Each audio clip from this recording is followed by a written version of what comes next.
നമ്മൾ പഠിക്കാൻ പോകുന്ന ചാപ്റ്റർ എൻവയോൺമെന്റൽ ഇഷ്യൂസ് ആണ് കേട്ടോ. നമുക്കറിയാം human population size it is increasing drastically അല്ലേ. അതനുസരിച്ച് നമ്മുടെ ഫുഡിൻ്റെയും വാട്ടറിൻ്റെയും അതുപോലെ തന്നെ ഇലക്ട്രിസിറ്റി, റോഡ്, ഓട്ടോമൊബൈൽ, ഹോം എല്ലാ റിക്വയർമെൻറ്റും കൂടിക്കൂടി വരികയാണ്. ഇതിൻ്റെയൊക്കെ ഡിമാൻഡ്സ് കൂടുന്നതനുസരിച്ച് നമ്മുടെ നാച്ചുറൽ റിസോഴ്സസ് കുറഞ്ഞുകൊണ്ട് ഇരിക്കുകയാണ്. അതേപോലെ തന്നെ നമ്മുടെ എയർ പൊല്യൂട്ടഡ് ആയിക്കൊണ്ടിരിക്കുകയാണ്, വാട്ടർ, സോയിൽ ഇതൊക്കെ പൊല്യൂട്ടഡ് ആയിക്കൊണ്ടിരിക്കുകയാണ്. നമ്മുടെ ആവശ്യം എന്ന് പറയുന്നത് ഡെവലപ്മെൻ്റ് എല്ലാം നടക്കണം, പക്ഷേ ഡീഗ്രഡേഷനും depletion of our precious natural സോഴ്സസും അതുപോലെ പൊല്യൂഷനും ഒക്കെ കൺട്രോൾ ചെയ്തുകൊണ്ട് വേണം നമുക്ക് എപ്പോഴും ഡെവലപ്മെൻറ്റ് നടക്കാൻ വേണ്ടിയിട്ട്. അപ്പോൾ എങ്ങനെ ഈ തരത്തിലുള്ള എൻവയോൺമെന്റൽ ഇഷ്യൂസിനെയൊക്കെ ഹാൻഡിൽ ചെയ്യാം എന്നുള്ളതാണ് ഈ ചാപ്റ്ററിൽ നമ്മൾ പഠിക്കുന്നത് കേട്ടോ. പൊല്യൂഷൻ എന്ന് പറയുന്ന undesirable change in the physical, chemical or biological characteristics of air, land, water, soil. ഇതിനെ നമ്മൾ പൊല്യൂഷൻ എന്ന് പറയാം. ഈ പൊല്യൂഷന് കാരണമായിട്ടുള്ള അൺഡിസറബിൾ ചേഞ്ചിന് കാരണമായിട്ടുള്ള ഏജൻസിനെ നമ്മൾ പൊല്യൂട്ടൻസ് എന്ന് പറയും. ഓക്കെ, ഈ എൻവയോൺമെന്റൽ പൊല്യൂഷൻ ഒഴിവാക്കാൻ വേണ്ടിയിട്ട് the government of India has passed the Environment Protection Act. Environment Act or Environment Protection Act 1986 അത് ഇംപ്ലിമെന്റ് ചെയ്തത്. To protect the quality of the to protect and improve the quality of our environment. അതായത് എയറിന്റെ, വാട്ടറിന്റെ, സോയിലിന്റെ quality improve ചെയ്യാനും അതിനെ protect ചെയ്യാൻ വേണ്ടിയിട്ടുള്ളതാണ് the environment act or environment protection act. First we will see air pollution and its control. നമുക്കറിയാം air it is required for our respiratory purpose, right.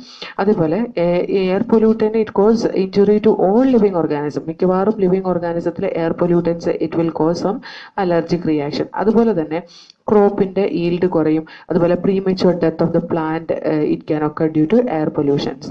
Okay, നമ്മുടെയൊക്കെ respiratory സിസ്റ്റത്തിനെ, ആനിമൽസിൻ്റെയൊക്കെ റെസ്പിറേറ്ററി സിസ്റ്റത്തിനെയാണ് air pollutants effect ചെയ്യുന്നത്.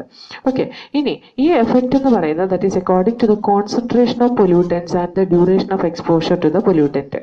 നമ്മൾ എത്ര നേരം പൊല്യൂട്ടനോട് exposed ആകുന്ന, അതുപോലെ തന്നെ ആ പൊല്യൂട്ടൻ്റെ കോൺസെൻട്രേഷൻ എത്രയാണ്, അതൊക്കെ അനുസരിച്ചാണ് നമുക്കതിന് എത്രമാത്രം എഫക്റ്റ് ആവും എന്ന് പറയാൻ പറ്റുന്നത്. ഇനി നമ്മൾ തെർമൽ പവർ പ്ലാന്റിൽ നിന്നൊക്കെ വരുന്ന സ്മോക്ക് സ്റ്റാഗ്സ്, അതിനകത്ത് സ്മെൽറ്റേഴ്സും അതർ ഇൻഡസ്ട്രീസ് എന്ന് വരുന്ന പർട്ടിക്കുലേറ്റ് മാറ്ററും ഗേഷ്യസ് എയറും എല്ലാം അതിനകത്തൊക്കെ ഹാംലെസ് ഗ്യാസും ഉണ്ടാവും, അതുപോലെ തന്നെ അതിനകത്ത് പൊല്യൂട്ടൻസും ഉണ്ടാവും. ഹാംലെസ് ഗ്യാസ് എന്ന് പറയുന്നത് നൈട്രജനും ഓക്സിജനും ഒക്കെയാണ്. അതിനകത്ത് പൊല്യൂട്ടൻസും ഉണ്ടാവും. ഈ പൊല്യൂട്ടൻസിനെ നമ്മൾ സെപ്പറേറ്റ് ചെയ്യണം, ഫിൽട്ടർ ഔട്ട് ചെയ്ത് കളയണം. അതിനെ ഹാംലെസ് ആക്കി മാറ്റിയിട്ട് വേണം അറ്റ്മോസ്ഫിയറിലേക്ക്, അതായത് അവിടുന്ന് വരുന്ന, അതായത് തെർമൽ പ്ലാന്റിൽ നിന്നും അതുപോലെ സ്മെൽറ്റേഴ്സിൽ നിന്നും ഇൻഡസ്ട്രീസിൽ നിന്നും ഒക്കെ വരുന്ന എയറിനെ ഹാംലെസ് ആക്കിയതിന് ശേഷം മാത്രമാണ് നമുക്ക് അറ്റ്മോസ്ഫിയറിലേക്ക് റിലീസ് ചെയ്യാൻ പറ്റുള്ളൂ. അതിന് വേണ്ടിയിട്ടുള്ള ഒരു ഇൻസ്ട്രുമെന്റ് ആണ് ഇലക്ട്രോസ്റ്റാറ്റിക് പ്രസിപ്പിറ്റേറ്റർ എന്ന് പറയുന്നത്. അതായത് പർട്ടിക്കുലേറ്റ് മാറ്ററിനെ, അതായത് ചെറിയ ചെറിയ ഡസ്റ്റ് പാർട്ടിക്കിൾസിനെയൊക്കെ റിമൂവ് ചെയ്യാൻ വേണ്ടിയിട്ടും സൾഫർ ഡൈ ഓക്സൈഡിനെ റിമൂവ് ചെയ്യാൻ വേണ്ടിയിട്ടും ഒക്കെ നമ്മൾ യൂസ് ചെയ്യുന്ന ഒരു സാധനമാണ് ഇലക്ട്രോസ്റ്റാറ്റിക് പ്രസിപ്പിറ്റേറ്റർ. ഈ ഇലക്ട്രോസ്റ്റാറ്റിക് പ്രസിപ്പിറ്റേറ്റർ വെച്ച് 99% പർട്ടിക്കുലേറ്റ് മാറ്ററിനെ എക്സോസ്റ്റിൽ നിന്ന് റിമൂവ് ചെയ്യാൻ പറ്റും. ഓക്കെ, അതെങ്ങനെയാണ് സെറ്റ് ചെയ്തതെന്ന് ചോദിച്ചാൽ അതിന് ഇലക്ട്രോഡ് വയർ ഉണ്ട്, that maintain thousands of volt. അതായത് ഒരു ഇലക്ട്രോഡ് വയേഴ്സ് ആണ് അവർക്കുള്ളത്. ആ ഇലക്ട്രോഡ് വയേഴ്സിൽ കണ്ടിന്യൂസ് ആയിട്ട് ഇലക്ട്രോൺസ് എമിറ്റ് ചെയ്തുകൊണ്ടിരിക്കുന്നത്. 1000 വോൾട്ട് ആണ് അതിൻ്റെ ഇലക്ട്രിസിറ്റി എന്ന് പറയുന്നത്. അപ്പോൾ അതിൽ നിന്ന് continuous produce corona that release electron. Okay, നമ്മുടെ ഇപ്പം നടക്കുന്ന കൊറോണയല്ല കേട്ടോ. കൊറോണ എന്ന് പറയുന്ന ചെയിൻ ഓഫ് ഇലക്ട്രോൺസ്. ഈ ഇലക്ട്രോൺസ് ഡസ്റ്റ് പാർട്ടിക്കിളുമായിട്ട് അറ്റാച്ച് ചെയ്ത് ഡസ്റ്റ് പാർട്ടിക്കിളിനായിട്ട് നെഗറ്റീവ് ചാർജ് കൊടുക്കും. അതിൻ്റെ താഴെ ഒരു കളക്ടിങ് പ്ലേറ്റ് ഉണ്ട്. ആ കളക്ടിങ് പ്ലേറ്റിലേക്ക് ഈ electron coated dust particle attract ചെയ്യപ്പെടുകയും അതുപോലെ തന്നെ അത് അതിനകത്ത് അടിയുകയും ചെയ്യും. അതിന് വേണ്ടിയിട്ടുള്ള അതിന് സമയം കിട്ടാൻ വേണ്ടിയിട്ട് ഈ പ്രസിപ്പിറ്റേറ്റർ വഴി എയർ കടത്തിവിടുന്ന വളരെ കുറഞ്ഞ വെലോസിറ്റിയിലാണ്. അപ്പോൾ എന്താണെന്ന് വെച്ചിട്ടുണ്ടെങ്കിൽ അതിന് ഡസ്റ്റ് പാർട്ടിക്കിൾസിന് അടിയാനുള്ള സമയം കിട്ടും. അതുപോലെ ഒരു സ്ക്രബ്ബർ ഉണ്ടാവും. സ്ക്രബ്ബറിന് നമുക്ക് ഗ്യാസ് റിമൂവ് ചെയ്യാൻ വേണ്ടിയിട്ട്, അതായത് സൾഫർ ഡൈ ഓക്സൈഡ് പോലത്തെ ഗ്യാസ് റിമൂവ് ചെയ്യാൻ വേണ്ടിയിട്ട്, സൾഫർ ഡൈ ഓക്സൈഡ് ഒക്കെ അറ്റ്മോസ്ഫിയറിലേക്ക് വന്നു കഴിഞ്ഞിട്ടുണ്ടെങ്കിൽ എന്താ സംഭവിക്കുന്നതെന്ന് വെച്ചാൽ അറ്റ്മോസ്ഫിയറിലെ മോയ്സ്ചർ കണ്ടന്റുമായിട്ട് ഇത് കമ്പൈൻ ചെയ്തിട്ട് സൾഫ്യൂരിക് ആസിഡ് ഒക്കെ ആയിട്ട് മാറും. സൾഫ്യൂരിക് ആസിഡ് ഒക്കെ ആയിട്ട് മാറിക്കഴിഞ്ഞ് കഴിഞ്ഞിട്ടുണ്ടെങ്കിൽ corrosion of the marble like substance it will occur. അപ്പോൾ അതൊക്കെ നമ്മുടെ ഇതിനെ എൻവയോൺമെന്റിനെ പൊല്യൂട്ട് ചെയ്യുന്ന സാധനമാണ്. അപ്പോൾ സ്ക്രബ്ബർ വെച്ചിട്ട് നമുക്ക് സൾഫർ ഡൈ ഓക്സൈഡിനെ റിമൂവ് ചെയ്ത് കളയാം. സ്ക്രബ്ബർ എങ്ങനെയാണെന്ന് വെച്ചാൽ ഒരു സ്പ്രേ ഓഫ് വാട്ടർ അല്ലെങ്കിൽ ലൈം നമ്മൾ കടത്തി വിടുമ്പോൾ പർട്ടിക്കുലേറ്റ് മാറ്ററും അതുപോലെ തന്നെ സൾഫർ ഡൈ ഓക്സൈഡും ഒക്കെ ഇവിടെ പ്രസിപ്പിറ്റേറ്റ് ചെയ്തിട്ടാണ് റിമൂവ് ചെയ്യുന്നത്. Okay, central pollution control board അനുസരിച്ച് 2.5 മൈക്രോമീറ്ററും അതിൽ താഴെയുള്ള പാർട്ടിക്കിളും വളരെ ഡേഞ്ചറസ് ആയിട്ടുള്ളതാണ് ഹ്യൂമൻ ഹെൽത്തിന്. കാരണം എന്താ വെച്ചാൽ അതിന് മേലെ ഡയമീറ്റർ ഉള്ള പാർട്ടിക്കിൾസ് ഒക്കെ നമ്മുടെ നോസ്ട്രിൽസിലേക്കും അതുപോലെ തന്നെ റെസ്പിറേറ്ററി ട്രാക്റ്റിലേക്കും പോയി കഴിഞ്ഞാൽ നമ്മുടെ റെസ്പിറേറ്ററി ട്രാക്റ്റിന് സ്വന്തമായിട്ടൊരു മെക്കാനിസം ഉണ്ട് അതിനെ എലിമിനേറ്റ് ചെയ്ത് കളയാൻ. അതും 2.5 മൈക്രോമീറ്ററും അതിൻ്റെ മേലേക്ക് ഡയമീറ്റർ ഉള്ളതിനൊന്നും എലിമിനേറ്റ് ചെയ്ത് കളയാനുള്ള കപ്പാസിറ്റി നമ്മുടെ റെസ്പിറേറ്ററി സിസ്റ്റത്തിനില്ല. അതുകൊണ്ടാണ് that can reach till the ലങ്സിൽ വരെ എത്തുകയും അതേപോലെ തന്നെ ലങ്സിൽ ഇൻഫ്ലമേഷൻ ഉണ്ടാക്കുകയും ലങ്സിൽ ഡാമേജ് ഉണ്ടാക്കുകയും പ്രീമേച്ചർ ഡെത്തിനൊക്കെ കാരണമാവുകയും ചെയ്യും. നമ്മൾ ന്യൂമോകോണിയോസിസ് എന്ന് പറയുന്ന ഒരു ഡിസീസ് പഠിച്ചവർക്കുണ്ടോ? ബ്രീത്തിങ് ആൻഡ് എക്സ്ചേഞ്ച് ഓഫ് ഗ്യാസിൽ, അതാണ്. ഇനി ഓട്ടോമൊബൈൽ ആണ് മേജർ അറ്റ്മോസ്ഫിയറിക് പൊല്യൂഷൻ ഉണ്ടാക്കുന്നത്. അത് മെട്രോ സിറ്റിയിലാണ് ഏറ്റവും കൂടുതൽ അറ്റ്മോസ്ഫിയറിക് പൊല്യൂഷൻ ഉണ്ടാക്കുന്നത്. ഇനിയിപ്പോൾ മെട്രോ സിറ്റി എന്നൊന്നും പറയേണ്ട കാര്യമില്ല, എല്ലായിടത്തും വെഹിക്കിൾസ് ഇൻക്രീസ് ചെയ്ത് വരികയാണ് അല്ലേ. അതുകൊണ്ട് തന്നെ ആ എന്താ പറയുക പൊല്യൂഷനും എല്ലായിടത്തും ഒരേപോലെ സ്പ്രെഡ് ചെയ്തു തുടങ്ങി. ഓട്ടോമൊബൈൽ പൊല്യൂഷൻ കുറയ്ക്കാൻ വേണ്ടിയിട്ട് ഓട്ടോമൊബൈൽ പ്രോപ്പറായിട്ട് മെയിൻറ്റെയിൻ ചെയ്താൽ തന്നെ കുറേ പൊല്യൂഷൻസ് നമുക്ക് കുറയ്ക്കാൻ പറ്റും. അതേപോലെ തന്നെ ലെഡ് ഫ്രീ പെട്രോളും ഡീസലും ഉപയോഗിച്ച് കഴിഞ്ഞിട്ടുണ്ടെങ്കിൽ പൊല്യൂട്ടൻസ് എമിറ്റ് ചെയ്യുന്ന കുറയ്ക്കാൻ പറ്റും. അതേപോലെ ഓട്ടോമൊബൈൽസിലെ കാറ്റലൈറ്റിക് കൺവേർട്ടർ യൂസ് ചെയ്ത് കഴിഞ്ഞാൽ അതൊരു എക്സ്പെൻസീവ് മെറ്റലാണ്. അത് ഉണ്ടാക്കിയിട്ടുള്ള ഒരു എക്സ്പെൻസീവ് മെറ്റൽ ഉപയോഗിച്ചാണ്, അതായത് പ്ലാറ്റിനം, പലേഡിയം ആൻഡ് റോഡിയം, അതാണ് കാറ്റലിസ്റ്റ് ആയിട്ട് അവിടെ യൂസ് ചെയ്യുന്നത്. അപ്പോൾ ഈ പോയിസണസ് ഗ്യാസിന്റെ എമിഷൻ കുറയും. അതെന്താ ചെയ്യുന്നതെന്ന് വെച്ചാൽ അൺബേൺഡ് ഹൈഡ്രോ കാർബൺസിനെ ഒക്കെ മാക്സിമം ബേൺ ചെയ്യിപ്പിച്ച കാർബൺ ഡൈ ഓക്സൈഡും വാട്ടറുമായിട്ട് എലിമിനേറ്റ് ചെയ്യുകയാണ് ചെയ്യുക. അതുപോലെ കാർബൺ മോണോക്സൈഡിനെയും നൈട്രിക് ഓക്സൈഡിനെയും കാർബൺ ഡൈ ഓക്സൈഡും നൈട്രജൻ ഗ്യാസുമാക്കി മാറ്റും. കാർബൺ മോണോക്സൈഡ് നൈട്രിക് ഓക്സൈഡും രണ്ടും ഡേഞ്ചറസ് ആണ് അറ്റ്മോസ്ഫിയറിന്. അതിനെ രണ്ടിനെയും എന്താക്കി മാറ്റും? കാർബൺ ഡൈ ഓക്സൈഡും നൈട്രജൻ ഗ്യാസും ആക്കി മാറ്റും. അതേപോലെ മോട്ടോർ വെഹിക്കിൾ കാറ്റലിറ്റിക് കൺവേർട്ടർ പിടിപ്പിച്ച മോട്ടോർ വെഹിക്കിളിൽ അൺലെഡഡ് പെട്രോളെ യൂസ് ചെയ്യാൻ പറ്റുള്ളൂ. കാരണം എന്താണെന്നറിയോ? അതിനകത്ത് lead it can harm the platinum, palladium and rhodium catalyst. Okay, ഇനി ഇന്ത്യയിൽ എയർ പ്രിവെൻഷൻ ആൻഡ്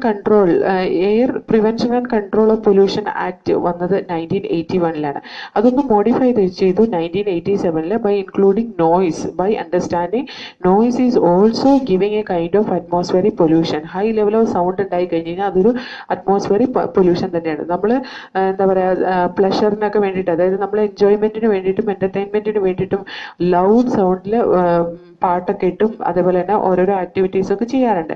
പക്ഷെ അത് സൈക്കോളജിക്കലിയും ഫിസിയോളജിക്കലിയും ഹ്യൂമൻ ബീങ്സിൽ പല ഡിസോർഡേഴ്സും ഉണ്ടാക്കുന്നുണ്ട്. അതുപോലെ വലിയ വലിയ സിറ്റികളിൽ വലിയ വലിയ ഫങ്ഷൻസ് നടക്കുന്ന ഏരിയയിൽ നോയ്സ് വളരെ കൂടുതലായിരിക്കും. അതൊക്കെ എന്താണെന്ന് വെച്ചിട്ടുണ്ടെങ്കിൽ നമ്മുടെ ഇയർ ഡ്രമ്മിനൊക്കെ ഡാമേജ് വരുന്നതാണ്. ഏകദേശം 150 ഡെസിബലോ അതിൽ കൂടുതലോ ആയിരിക്കും ഒരു ജെറ്റ് ടേക്ക് ഓഫ് ചെയ്യുമ്പോൾ ഉണ്ടാവുന്ന സൗണ്ട്. ഓക്കെ, അല്ലെങ്കിൽ ഒരു റോക്കറ്റ് ടേക്ക് ഓഫ് ചെയ്യുന്ന ഉണ്ടാവുന്ന സൗണ്ട്, അതൊക്കെ നമ്മുടെ ഇയർ ഡ്രമ്മിന് പെർമനൻ്റ്ലി ഡാമേജ് ഉണ്ടാക്കാൻ പറ്റിയ അത്രയും സൗണ്ടാണ് കേട്ടോ. അതേപോലെ തന്നെ ക്രോണിക് എക്സ്പോഷർ, അതായത് കണ്ടിന്യൂസ് ആയിട്ട് നമ്മളിങ്ങനെ എന്നും ഇങ്ങനെ ഒരു റിലേറ്റീവ്ലി ലോവർ നോയ്സ് ലെവൽ ആണെങ്കിലും അങ്ങനെ കേട്ടുകൊണ്ടിരുന്നു കഴിഞ്ഞാൽ നമ്മുടെ ഹിയറിംഗ് എബിലിറ്റിനെ അത് ബാധിക്കാം. ഓക്കെ, അതുകൊണ്ട് നോയ്സ് ശരിക്കും പറഞ്ഞാൽ നമ്മുടെ ബോഡിയിൽ ഉണ്ടാക്കുന്ന വ്യത്യാസങ്ങൾ എന്തൊക്കെയാണെന്ന് വെച്ചാൽ സ്ലീപ്ലെസ്നെസ് ഉണ്ടാക്കാം, ഹാർട്ട് ബീറ്റ് കൂട്ടാം, ബ്രീത്തിങ് പാറ്റേൺ ചേഞ്ച് ആക്കാം. അതുപോലെ considerably it will stress the human being. അതായത് ഹ്യൂമൻ ബീങ്ങിന് ടോട്ടലി ഒരു സ്ട്രെസ് കണ്ടീഷൻ ഉണ്ടാക്കുന്നതാണ് ഓവർ ആയിട്ടുള്ള സൗണ്ട് നമ്മൾ കേൾക്കുന്നത്. ഈ നോയിസ് പൊല്യൂഷൻ കൊണ്ടുണ്ടാകുന്ന കുറേ ഡേഞ്ചറസ് എഫക്റ്റ് കൊണ്ട് തന്നെ നോയിസ് പൊല്യൂഷൻ കുറയ്ക്കാൻ വേണ്ടിയിട്ട് നമ്മുടെ ഇൻഡസ്ട്രീസിലൊക്കെ നോയിസ് പൊല്യൂഷൻ കുറയ്ക്കാൻ വേണ്ടിയിട്ട് സൗണ്ട് അബ്സോർബർ മെറ്റീരിയലോ അല്ലെങ്കിൽ മഫ്ലിംഗ് നോയ്സിനെ കവർ ചെയ്ത് നിർത്തുന്ന രീതിയിൽ, അപ്പോൾ നോയ്സ് വരുന്ന ആ ഭാഗത്ത് എന്തെങ്കിലും ഇട്ട് കവർ ചെയ്ത് നോയ്സ് കുറച്ച് പുറത്തേക്ക് വരുന്ന ആ ഒരു കണ്ടീഷനൊക്കെ നമുക്ക് ക്രിയേറ്റ് ചെയ്യാൻ പറ്റും. അതേപോലെ horn zone area like hospital, സ്കൂൾസിൻ്റെ ഹോസ്പിറ്റലിൻ്റെ ഒക്കെ അടുത്ത് ഹോൺ ഫ്രീ സോൺ ഏരിയ അല്ല, ഹോൺ ഫ്രീ സോൺ ഏരിയ എന്നൊക്കെ പറഞ്ഞ് നമ്മൾ കണ്ടിട്ടില്ലേ. അതുപോലെ ക്രാക്കേഴ്സിൻ്റെ സൗണ്ട് ലെവൽ, ഇപ്പം നമുക്കറിയാം ക്രാക്കേഴ്സിന് ഒരുപാട് വലിയ സൗണ്ടൊന്നും ഉണ്ടാവാറില്ല അല്ലേ. ലൗഡ് സ്പീക്കേഴ്സ് കൺട്രോൾ ചെയ്യുക, ലൗഡ് സ്പീക്കേഴ്സ് ഒന്നും രാത്രി 8 മണി കഴിഞ്ഞാൽ പിന്നെ ഉപയോഗിക്കാൻ പാടില്ല. അങ്ങനത്തെയൊക്കെ റൂൾ വന്നതോടുകൂടി എന്താ പറയുക, ഈ പറയുന്ന നോയിസ് പൊല്യൂഷൻ ഒരു പരിധി വരെ കുറയ്ക്കാൻ പറ്റിയിട്ടുണ്ട്. ഇനി വെഹിക്കുലർ എയർ പൊല്യൂഷൻ എങ്ങനെയാണ് കുറയ്ക്കുന്നതെന്നൊരു കേസ് സ്റ്റഡി ഡൽഹിയിൽ ഒരു കേസ് സ്റ്റഡി വഴി എക്സ്പ്ലെയിൻ ചെയ്യുന്നുണ്ട്. ഇവിടെ വെഹിക്കുലർ ട്രാഫിക് ഏറ്റവും കൂടുതലുള്ള ഡൽഹി പോലത്തെ സിറ്റിയിലാണ്.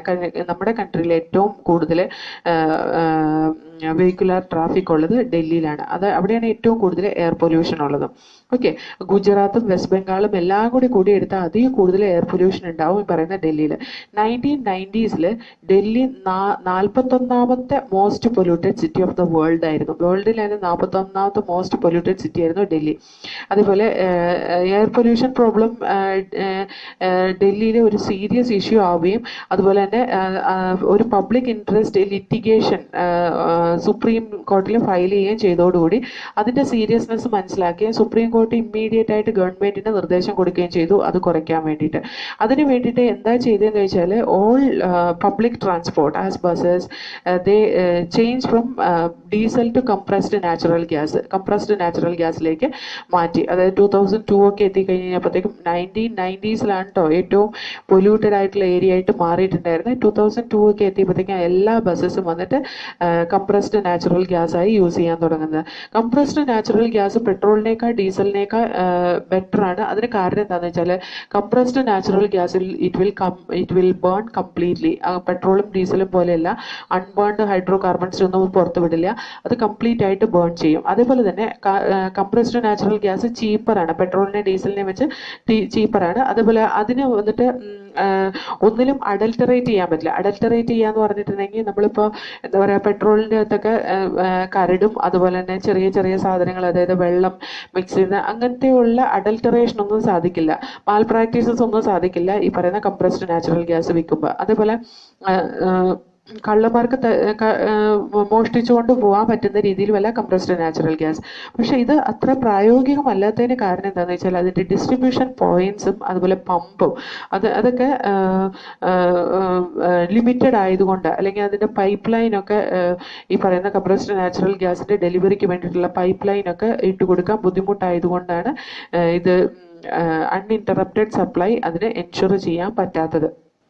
ഓക്കെ, അതേപോലെ ഡൽഹിയിൽ പാരലായിട്ട് എടുത്ത വേറൊരു സ്റ്റെപ്പാണ് ഓരോ വെഹിക്കിളും, അതായത് പഴയതായ എല്ലാ വെഹിക്കിൾസും അവിടുന്ന് മാറ്റുക. അതായത് ഡൽഹിയിൽ ഏതെങ്കിലും എക്സ്പയർ ആയ വെഹിക്കിൾ, അതായത് ഒരുപാട് പഴക്കം ചെന്ന വെഹിക്കിൾ ഒരിക്കലും ഓടിക്കാൻ സമ്മതിക്കാറില്ല.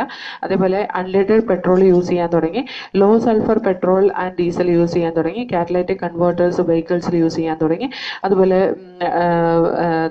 stringent pollution level norms for vehicle, these all applied in Delhi. അപ്പോൾ അതൊക്കെ കൊണ്ട് അവിടുത്തെ എയർ പൊല്യൂഷൻ വളരെ. Government of India auto fuel policy അനുസരിച്ച് നമ്മുടെ റോഡ് മാപ്പിൽ ഈ പറയുന്ന പൊല്യൂഷൻ കൺട്രോൾ ചെയ്യാൻ വേണ്ടിയിട്ട് കുറേ നോംസ് ഇൻട്രൊഡ്യൂസ് ചെയ്തിട്ടുണ്ട്.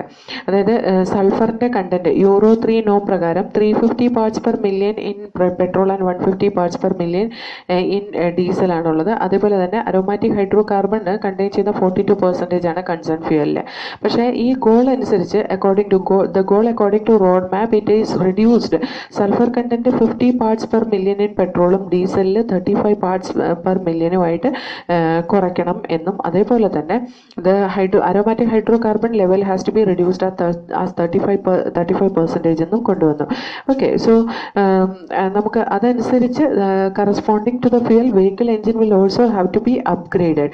അതേപോലെ mass emission standard like Bharat stage 2 അത് യൂറോനോം 2-ന് ഈക്വലൻ്റ് ഒക്കെയാണ്. പക്ഷേ it is not applicable now ഇന്ത്യയിൽ ഒരു സിറ്റിയിലും യൂറോനോം 2 അല്ലെങ്കിൽ ഭാരത് സ്റ്റേജ് 2 ആപ്ലിക്കബിൾ അല്ല. Now it has again modified as Bharat stage 4. Bharat stage 4 നോം ആണ് 4 വീലറിനും 3 വീലറിനും 2 വീലേഴ്സിനും ഒക്കെ കാണുന്നത്. അത് through out the country 1 April 2017 മുതൽ ഇതാണ് ഫോളോ ചെയ്യുന്നത് കേട്ടോ. ഇതേപോലൊരു എഫേർട്ട് എടുത്തുകൊണ്ട് തന്നെ കാർബൺ ഡൈ ഓക്സൈഡിനെ സൾഫർ ഡൈ ഓക്സൈഡിൻ്റെ ലെവൽ ഒരുപാട് ഡൽഹി പോലത്തെ വലിയ വലിയ സിറ്റികളിൽ കുറഞ്ഞേക്കുന്നത് നമുക്ക് കാണാൻ കഴിയും. Water pollution and its control. നമുക്കറിയാം നമ്മൾ തന്നെ ഒരുപാട് വേസ്റ്റ് വാട്ടർ ബോഡീസിലേക്ക് വിടുന്നുണ്ട് അല്ലേ. അതായത് നമ്മൾ ഒരു കാര്യം കഴുകിയെടുക്കാൻ വേണ്ടിയിട്ടും അതല്ലാതെ നമ്മുടെ വീട്ടിൽ നിന്നുള്ള വേസ്റ്റും ഇതൊക്കെ നമ്മൾ വാട്ടർ ബോഡീസിലേക്ക് like pond, lake, stream, ocean ഇതൊക്കെ get estuaries, river, these all get polluted because of this human activity അല്ലേ.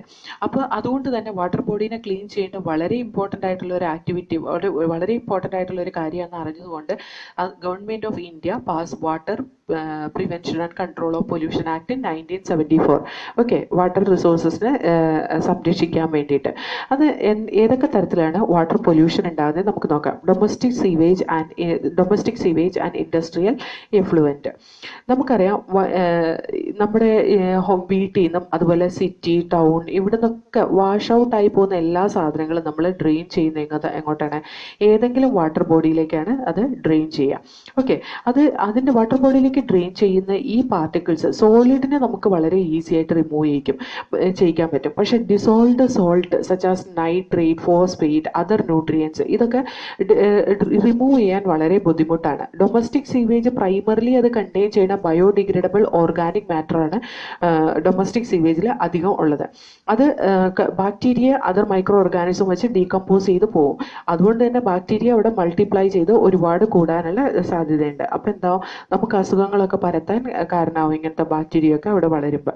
നമ്മൾ വാട്ടറിൻ്റെ ഇമ്പ്യൂരിറ്റീസ് നോക്കിക്കഴിഞ്ഞ് കഴിഞ്ഞിട്ടുണ്ടെങ്കിൽ ഇതായി ഇവിടെ നോക്കിക്കേ, ഒരു കമ്പോസിഷൻ ഓഫ് വേസ്റ്റ് വാട്ടർ കൊടുത്തിട്ടുണ്ട്. വാട്ടറിൻ്റെ 99.9% വാട്ടറും ബാക്കി ഇമ്പ്യൂരിറ്റീസ് എന്ന് പറയുന്നത് suspended solid, example sand, silt, clay, അതുപോലെ colloidal material like faecal matter, bacteria, cloth and paper fibres, അതുപോലെ dissolved material like nutrients like nitrate, ammonia, phosphate, sodium, calcium, ഇതൊക്കെ കാണും ഈ വാട്ടർ ബോഡിയിൽ ഇമ്പ്യൂരിറ്റീസ് ആയിട്ട്. ഇതെല്ലാം നമുക്ക് കാണാൻ കഴിയും.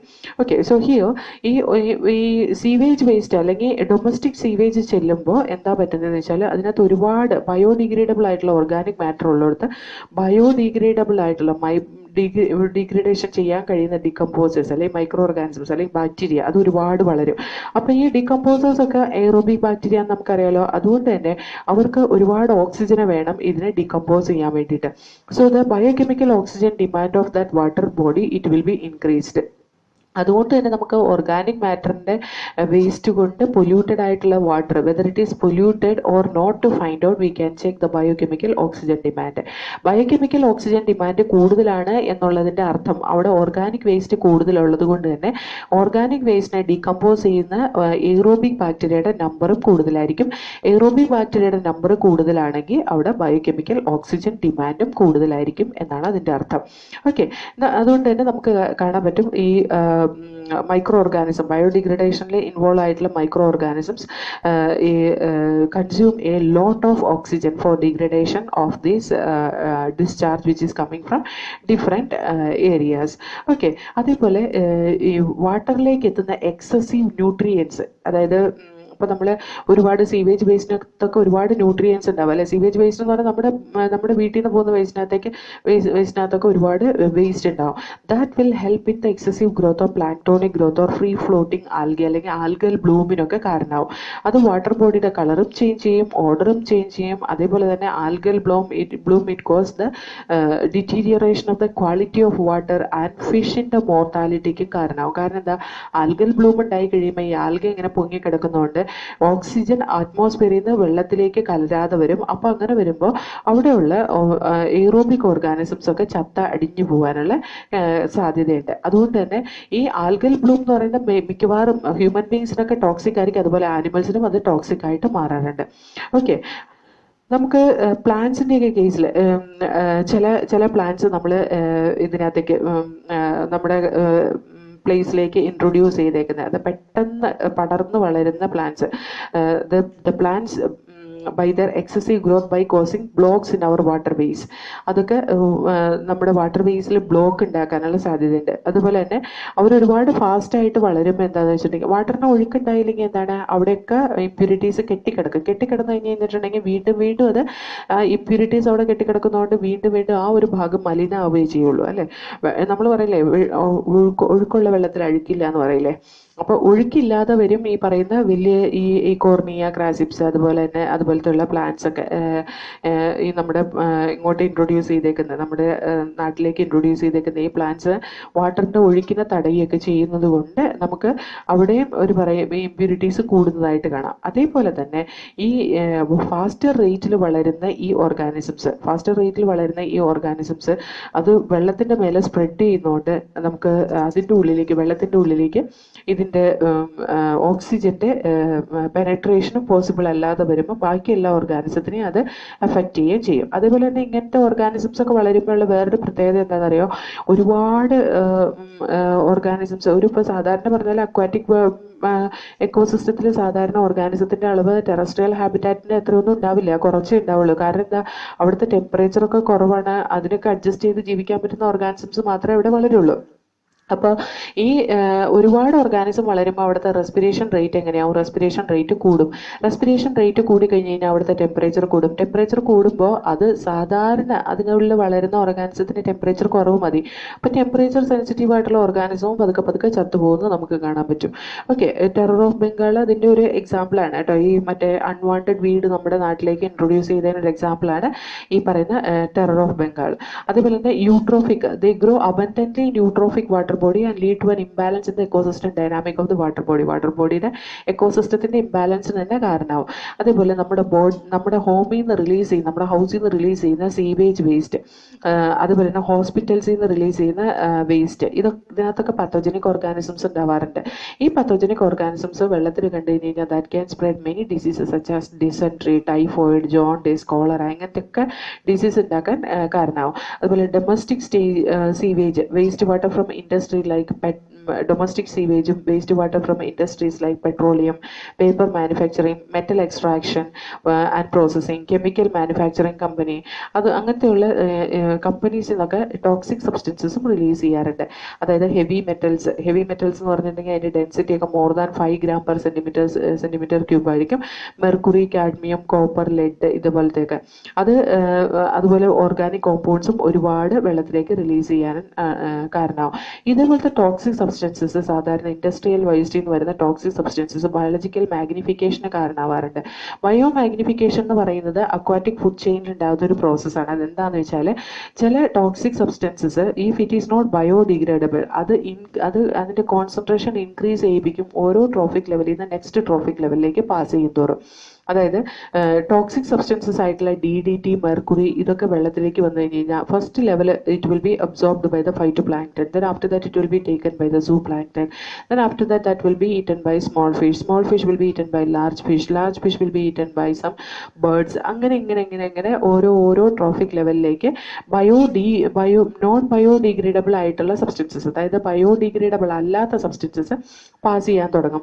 സോ ഹിയർ DDT ഒന്നും ബയോഡിഗ്രേഡബിൾ അല്ല. വാട്ടറിൽ 0.003 പാർട്സ് പെർ ബില്യനും അത് ഫൈറ്റോപ്ലാങ്ക്ടൺ എടുക്കുമ്പോൾ അതിൻ്റെ ബോഡിയിൽ 0.003 പാർട്സ് പെർ ബില്യനും ആയിട്ടുള്ള ഈ DDT അത് അങ്ങനെ തന്നെ കിടക്കും. ഈ ഫൈറ്റോപ്ലാങ്ക്ടനെ കുറേ എണ്ണത്തിന് സൂപ്ലാങ്ക്ടൺ നിന്നിട്ട് അവർ ജീവിക്കുന്നത്. അപ്പോൾ DDTയുടെ അക്യുമുലേഷൻ അവരുടെ ബോഡിയിൽ കൂടും. That will become 0.04 parts per million ആവും. Then after that we can see in the small fishes it will increases by eating the zooplankton 0.5 parts per million.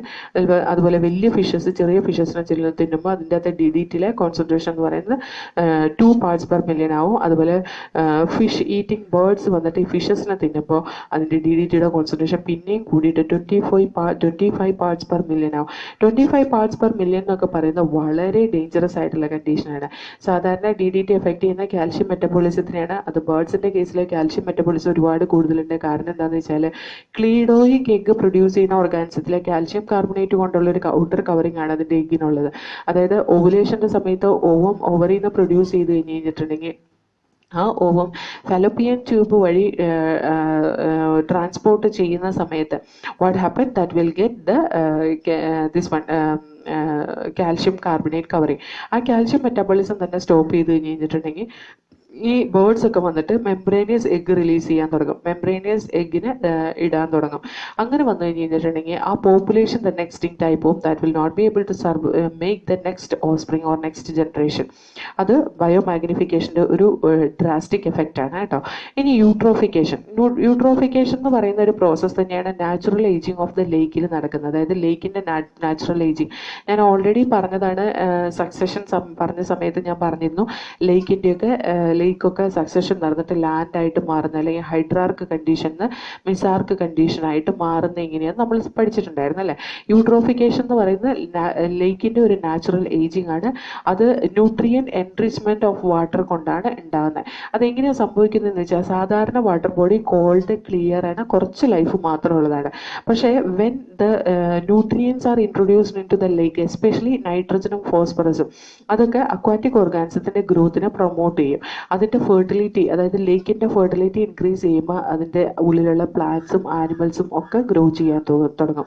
അതുപോലെ ഓർഗാനിക് സബ്സ്റ്റൻസസ്, വാട്ടറിലേക്ക് വരുന്ന ഇമ്പ്യൂരിറ്റി ആയിട്ടുള്ള ഓർഗാനിക് സബ്സ്റ്റൻസസ് ഒക്കെ അതിൻ്റെ ബോട്ടത്തിൽ അടിയാൻ തുടങ്ങും, അതായത് അതിൻ്റെ അടിത്തട്ടിൽ അടിയാൻ തുടങ്ങും. അങ്ങനെ കുറേ സെഞ്ചുറീസ് കഴിയുമ്പോൾ ഈ ഓർഗാനിക് ഡെബ്രിസ് പതുക്കെ പതുക്കെ പൈലപ്പ് ചെയ്യും. എന്ന് പറഞ്ഞാൽ അത് എങ്ങനെയാണ് നടക്കുന്നതെന്ന് വെച്ചാൽ നമുക്കറിയാം, ഒരുപാട് ന്യൂട്രിയൻസ് അവിടെ ഉള്ളപ്പോൾ പതുക്കെ എല്ലാ ആൽഗയും അതേപോലത്തെ സാധനങ്ങളൊക്കെ, അതേപോലത്തെ ബ്രയോഫൈറ്റ്, ചെറിയ ചെറിയ പ്ലാന്റ്സ്, ബ്രയോഫൈറ്റ് അല്ല ആൽഗെ, അതുപോലെ ഫ്രീ ഫ്ലോട്ടിംഗ് പ്ലാന്റ്സ്, അങ്ങനത്തെ പ്ലാന്റ്സ് ഒക്കെ കൂടുതൽ വളരാൻ തുടങ്ങും. അപ്പോൾ എന്താണെന്ന് വെച്ചാൽ ഈ മേലെ പൊങ്ങിക്കിടക്കുന്ന പ്ലാന്റ്സ് ഒക്കെ ഒരുപാട് വളർന്ന ഓക്സിജന്റെ പെനട്രേഷൻ അത് തടസ്സപ്പെടുത്തും. അപ്പോൾ ബാക്കിയുള്ള ഓർഗാനിസംസ്, അതിൻ്റെ അടിത്തട്ടിലിരിക്കുന്ന ഓർഗാനിസംസ് സർവൈവ് ചെയ്യാൻ പറ്റില്ല because of unavailability of oxygen. അതുപോലെ തന്നെ മേലെ കിടക്കുന്ന ഓർഗാനിസത്തിന്റെ റെസ്പിറേഷന്റെ ചൂട് കൊണ്ട് ആ എൻവറോൺമെന്റ് കുറച്ചും കൂടെ എന്താവും, വാം ആവും. ആ വാം കണ്ടീഷനിൽ സർവൈവ് ചെയ്യാൻ പറ്റാത്ത ഓർഗാനിസംസും ചത്തുപോകും. സോ ഹിയോ പുറമേ നിന്ന് വന്ന ഓർഗാനിക് വേസ്റ്റ് അടിയിൽ അടിയുന്നതിൻ്റെ ഒപ്പം തന്നെ ആ അക്വാറ്റിക് എക്കോസിസ്റ്റത്തിലുള്ള ഓർഗാനിസം ചത്ത അതിൻ്റെ വേസ്റ്റും അവിടെ തന്നെ അടിയാൻ തുടങ്ങും.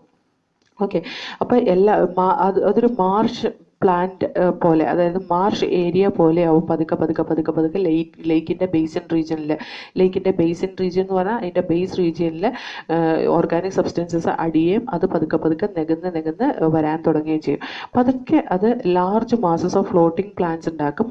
എന്നിട്ട് അത് ലാൻഡായിട്ട് കൺവേർട്ട് ചെയ്യും. അത് നടക്കുന്ന ക്ലൈമറ്റിൻ്റെ ഏത് തരത്തിലുള്ള ക്ലൈമറ്റാണെന്നനുസരിച്ചും ലേക്കിൻ്റെ സൈസ് അനുസരിച്ചും അതുപോലെ തന്നെ നമ്മുടെ പൊല്യൂഷൻ ഫാക്ടേഴ്സും ഒക്കെ അതിന് ഡിപ്പെൻഡ് ചെയ്യുന്നുണ്ട് കേട്ടോ. അതുപോലെ നാച്ചുറൽ ഏജിങ് ഓഫ് ലേക്ക് എന്നൊക്കെ പറയുന്ന 1000 years എടുക്കുന്നത് നമുക്ക് കാണാൻ കഴിയില്ല. പക്ഷേ ഇന്നത്തെ കാലത്ത് ലേക്കിൻ്റെ ഏജിങ് നടക്കുന്ന നാച്ചുറലി അല്ല, അത് ആക്സിലറേറ്റഡ് ഏജിങ് പ്രോസസ്സാണ് നടക്കുന്നത്. കൾച്ചറൽ ഓർ ആക്സിലറേറ്റഡ് യൂട്രോഫിക്കേഷൻ ആണ് അവിടെ നടക്കുക. അപ്പോൾ ഇങ്ങനെ നടക്കുന്ന ഈ ഏജിങ് പ്രോസസ്സിനെ, നാച്ചുറൽ ഏജിങ് ഓഫ് ലേക്കിനെ നമ്മൾ യൂട്രോഫിക്കേഷൻ എന്ന് പറയുന്നത്. അവിടെ യൂട്രോഫിക്കേഷൻ എന്ന് പറയാനുള്ള കാരണം accelerated amount of organic substance that will accelerate the growth of other organisms that lead to converting one pond or aquatic ecosystem to terrestrial ecosystem. അതാണ് യൂട്രോഫിക്കേഷനിൽ മേജറായിട്ട് നടക്കുന്നത്. ഇനി കൾച്ചറൽ ഓർ ആക്സിലറേറ്റഡ് യൂട്രോഫിക്കേഷനാണ് ഇന്ന് നമ്മൾ സാധാരണ കാണുന്നതെന്ന് പറയാനുള്ള കാരണം ഇൻഡസ്ട്രീസിൽ നിന്നുള്ള വേസ്റ്റും എല്ലാ കണ്ടാമിനൻസും എല്ലാം കൂടി കൂടിയിട്ട് നമ്മുടെ ലേക്കിലേക്ക് എത്തിക്കഴിയുമ്പോൾ ആ പ്ലാന്റ് ന്യൂട്രിയൻസ് കൂടുകയും പ്ലാന്റ്സ് ഒരുപാട് വളരുകയും ചെയ്യും. അതുപോലെ തന്നെ ആ വാട്ടർ ബോഡിയിൽ ഒരു അൺപ്ലസൻറ്റ് ഓർഡറും ഒക്കെ ഉണ്ടാകും. അതുകൊണ്ട് തന്നെ ഡിസോൾവ്ഡ് ഓക്സിജൻ അതിനകത്ത് കുറയും.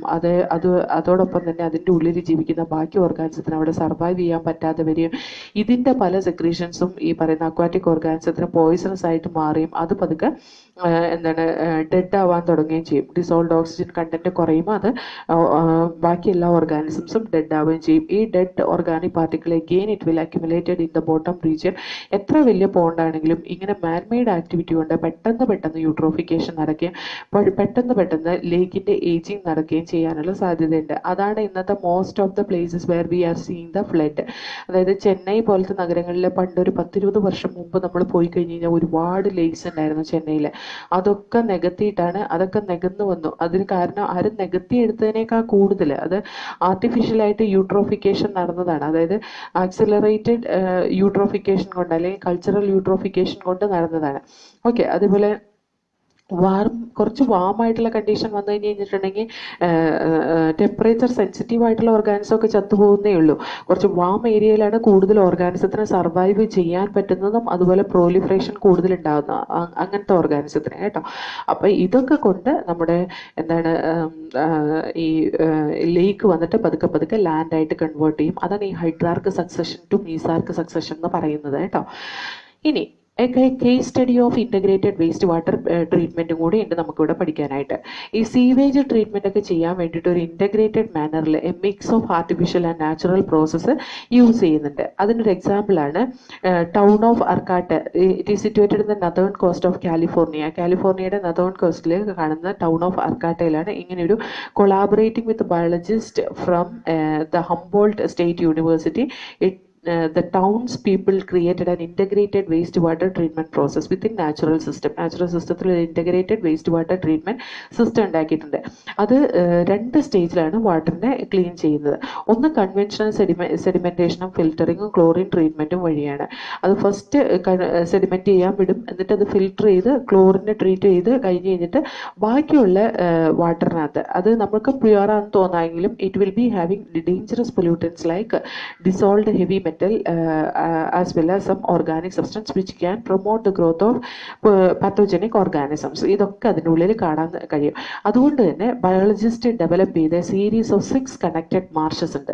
6 പാടം പോലെ ആന്നിരിക്കട്ടെ 60 ഏക്കർ ലാൻഡിൽ മാർഷ് ലാൻഡിൽ ഉണ്ടാക്കിയിട്ടുള്ള 6 കോളംസ് ആയിട്ട് ഡിവൈഡ് ചെയ്തിട്ടുണ്ട്. ഓരോ കോളമിലും appropriate plant, algae, fungi, bacteria ഇതൊക്കെ സീഡ് ചെയ്തിട്ടുണ്ട്. അതൊക്കെ എന്താ ചെയ്യുന്നതെന്ന് വെച്ചാൽ ഈ വരുന്ന പൊല്യൂട്ടൻസിനെ എല്ലാം ന്യൂട്രലൈസ് ചെയ്യും. അതുപോലെ പൊല്യൂട്ടൻസിനെ അസിമിലേറ്റ് ചെയ്ത് വാട്ടർ ഏറ്റവും അവസാനത്തെ മാർഷിൽ എത്തുമ്പോഴത്തേക്കും ഇറ്റ് ഗെറ്റ് പ്യൂരിഫൈഡ് നാച്ചുറലി. ഇതുകൊണ്ടുള്ള വേറൊരു പ്രത്യേകത എന്താണെന്ന് വെച്ചിട്ടുണ്ടെങ്കിൽ ഇത് ഈ marshes area it constitute A sanctuary. High level of biodiversity നമുക്ക് ഈ റീജിയനിൽ കാണാൻ പറ്റും. വിത്ത് ഫിഷസ്, ആനിമൽസ്, ബേർഡ്സ് എല്ലാം നമുക്കിവിടെ റിസൈഡ് ചെയ്യുന്ന കാണാൻ പറ്റും. ഓക്കെ, അത് മെയിൻറ്റെയിൻ ചെയ്യുന്ന ആളുകൾ എന്ന് പറഞ്ഞാൽ citizens group called Friends of the Arcata Marsh are responsible for the upkeep and safeguarding of this wonderful project. Okay, ഇപ്പോൾ നമ്മൾ ഇത്രയും വരെ നമ്മൾ പറഞ്ഞത് എങ്ങനെയാണ് വേസ്റ്റ് വാട്ടറിൽ നിന്ന് റിമൂവ് ചെയ്യുന്നതെന്നും അതുപോലെ തന്നെ സീവേജ് വേസ്റ്റിനെ എങ്ങനെ ദൂഷ്യമൊന്നുമില്ലാതെ എലിമിനേറ്റ് ചെയ്ത് കളയാം എന്നുമാണ് നമ്മൾ പഠിക്കുന്നത്. ഇനി ഈ വെള്ളം ഇല്ലാതെ തന്നെ പ്യൂരിഫൈ ചെയ്യാൻ പറ്റുമോ ഇല്ലയോ എന്ന് വെച്ചാൽ വെള്ളം എല്ലാത്തിനകത്തും എല്ലാ വേസ്റ്റ് ഡിസ്പോസലിനും നമ്മൾ വെള്ളത്തിന് ഡിപ്പെൻഡ് ചെയ്യുന്നുണ്ടോ? ഹ്യൂമൻ എക്സ്ക്രീറ്റ് ഒക്കെ ഡിസ്പോസ് ചെയ്യാൻ വേണ്ടിയിട്ട് വെള്ളം വേണമെന്ന് നിർബന്ധമാണോ? ഓരോ പ്രാവശ്യം നമ്മൾ ടോയ്ലറ്റ് ഫ്ലഷ് ചെയ്യുന്നതിന് എത്രമാത്രം വെള്ളം സ്പെൻഡ് ചെയ്യുന്നുണ്ട്? അത് എക്കോളജിക്കൽ സാനിറ്റേഷൻ ഈ sustainable system for handling human excreta in A dry condition if it is possible, that is a really an achievement, right? അതുപോലെ അത് ഡ്രൈ കമ്പോസ്റ്റിംഗ് ടോയ്ലറ്റ് വെച്ച് അത് പ്രായോഗികം ആക്കിയിട്ടും ഉണ്ട്. ഇതൊരു practical, hygienic, efficient and cost effective സൊല്യൂഷനാണ് human waste ഡിസ്പോസലിന്. അവിടെ കീ പോയിന്റ് എന്ന് പറയുന്നത് അവിടെ നമുക്ക് ഏറ്റവും നോട്ട് ചെയ്യേണ്ടതെന്ന് വെച്ചിട്ടുണ്ടെങ്കിൽ ഈ കമ്പോസ്റ്റിംഗ് മെത്തേഡ് വെച്ച് ഹ്യൂമൻ എക്സ്ക്രീറ്റ് കമ്പോസ്റ്റ് ചെയ്യുമ്പോൾ അത് റീസൈക്കിൾ ചെയ്തിട്ട് നാച്ചുറൽ ഫെർട്ടിലൈസർ ആയിട്ട് യൂസ് ചെയ്യാൻ പറ്റും എന്ന് ഉള്ളതും ആണ്, കെമിക്കൽ ഫെർട്ടിലൈസേഴ്സിന് പകരം. ഈ എക്കോസാൻ ടോയ്ലറ്റ്, ഇതിനെ എക്കോസാൻ ടോയ്ലറ്റ് എന്നാണ് പറയുന്നത്. ഈ എക്കോസാൻ ടോയ്ലറ്റ് വർക്ക് ചെയ്യുന്നത് കേരള, ശ്രീലങ്ക ഈ സ്ഥലത്തൊക്കെ നമുക്ക് ഈ പറയുന്ന എക്കോസാൻ ടോയ്ലറ്റ് കാണാം. സോളിഡ് വേസ്റ്റ് എന്ന് പറയുന്നത് ട്രാഷിലേക്ക് പോകുന്ന എല്ലാം സോളിഡ് വേസ്റ്റ് ആണ്. മുനിസിപ്പൽ സോളിഡ് വേസ്റ്റ് എന്ന് പറയുന്നത്, അല്ലെങ്കിൽ അതുപോലെ തന്നെ ഹോമിൽ നിന്ന് വരുന്ന സോളിഡ് വേസ്റ്റ്, അല്ലെങ്കിൽ office, stores, school, hospital etcetera, ഇതൊക്കെ collected and disposed by the municipality.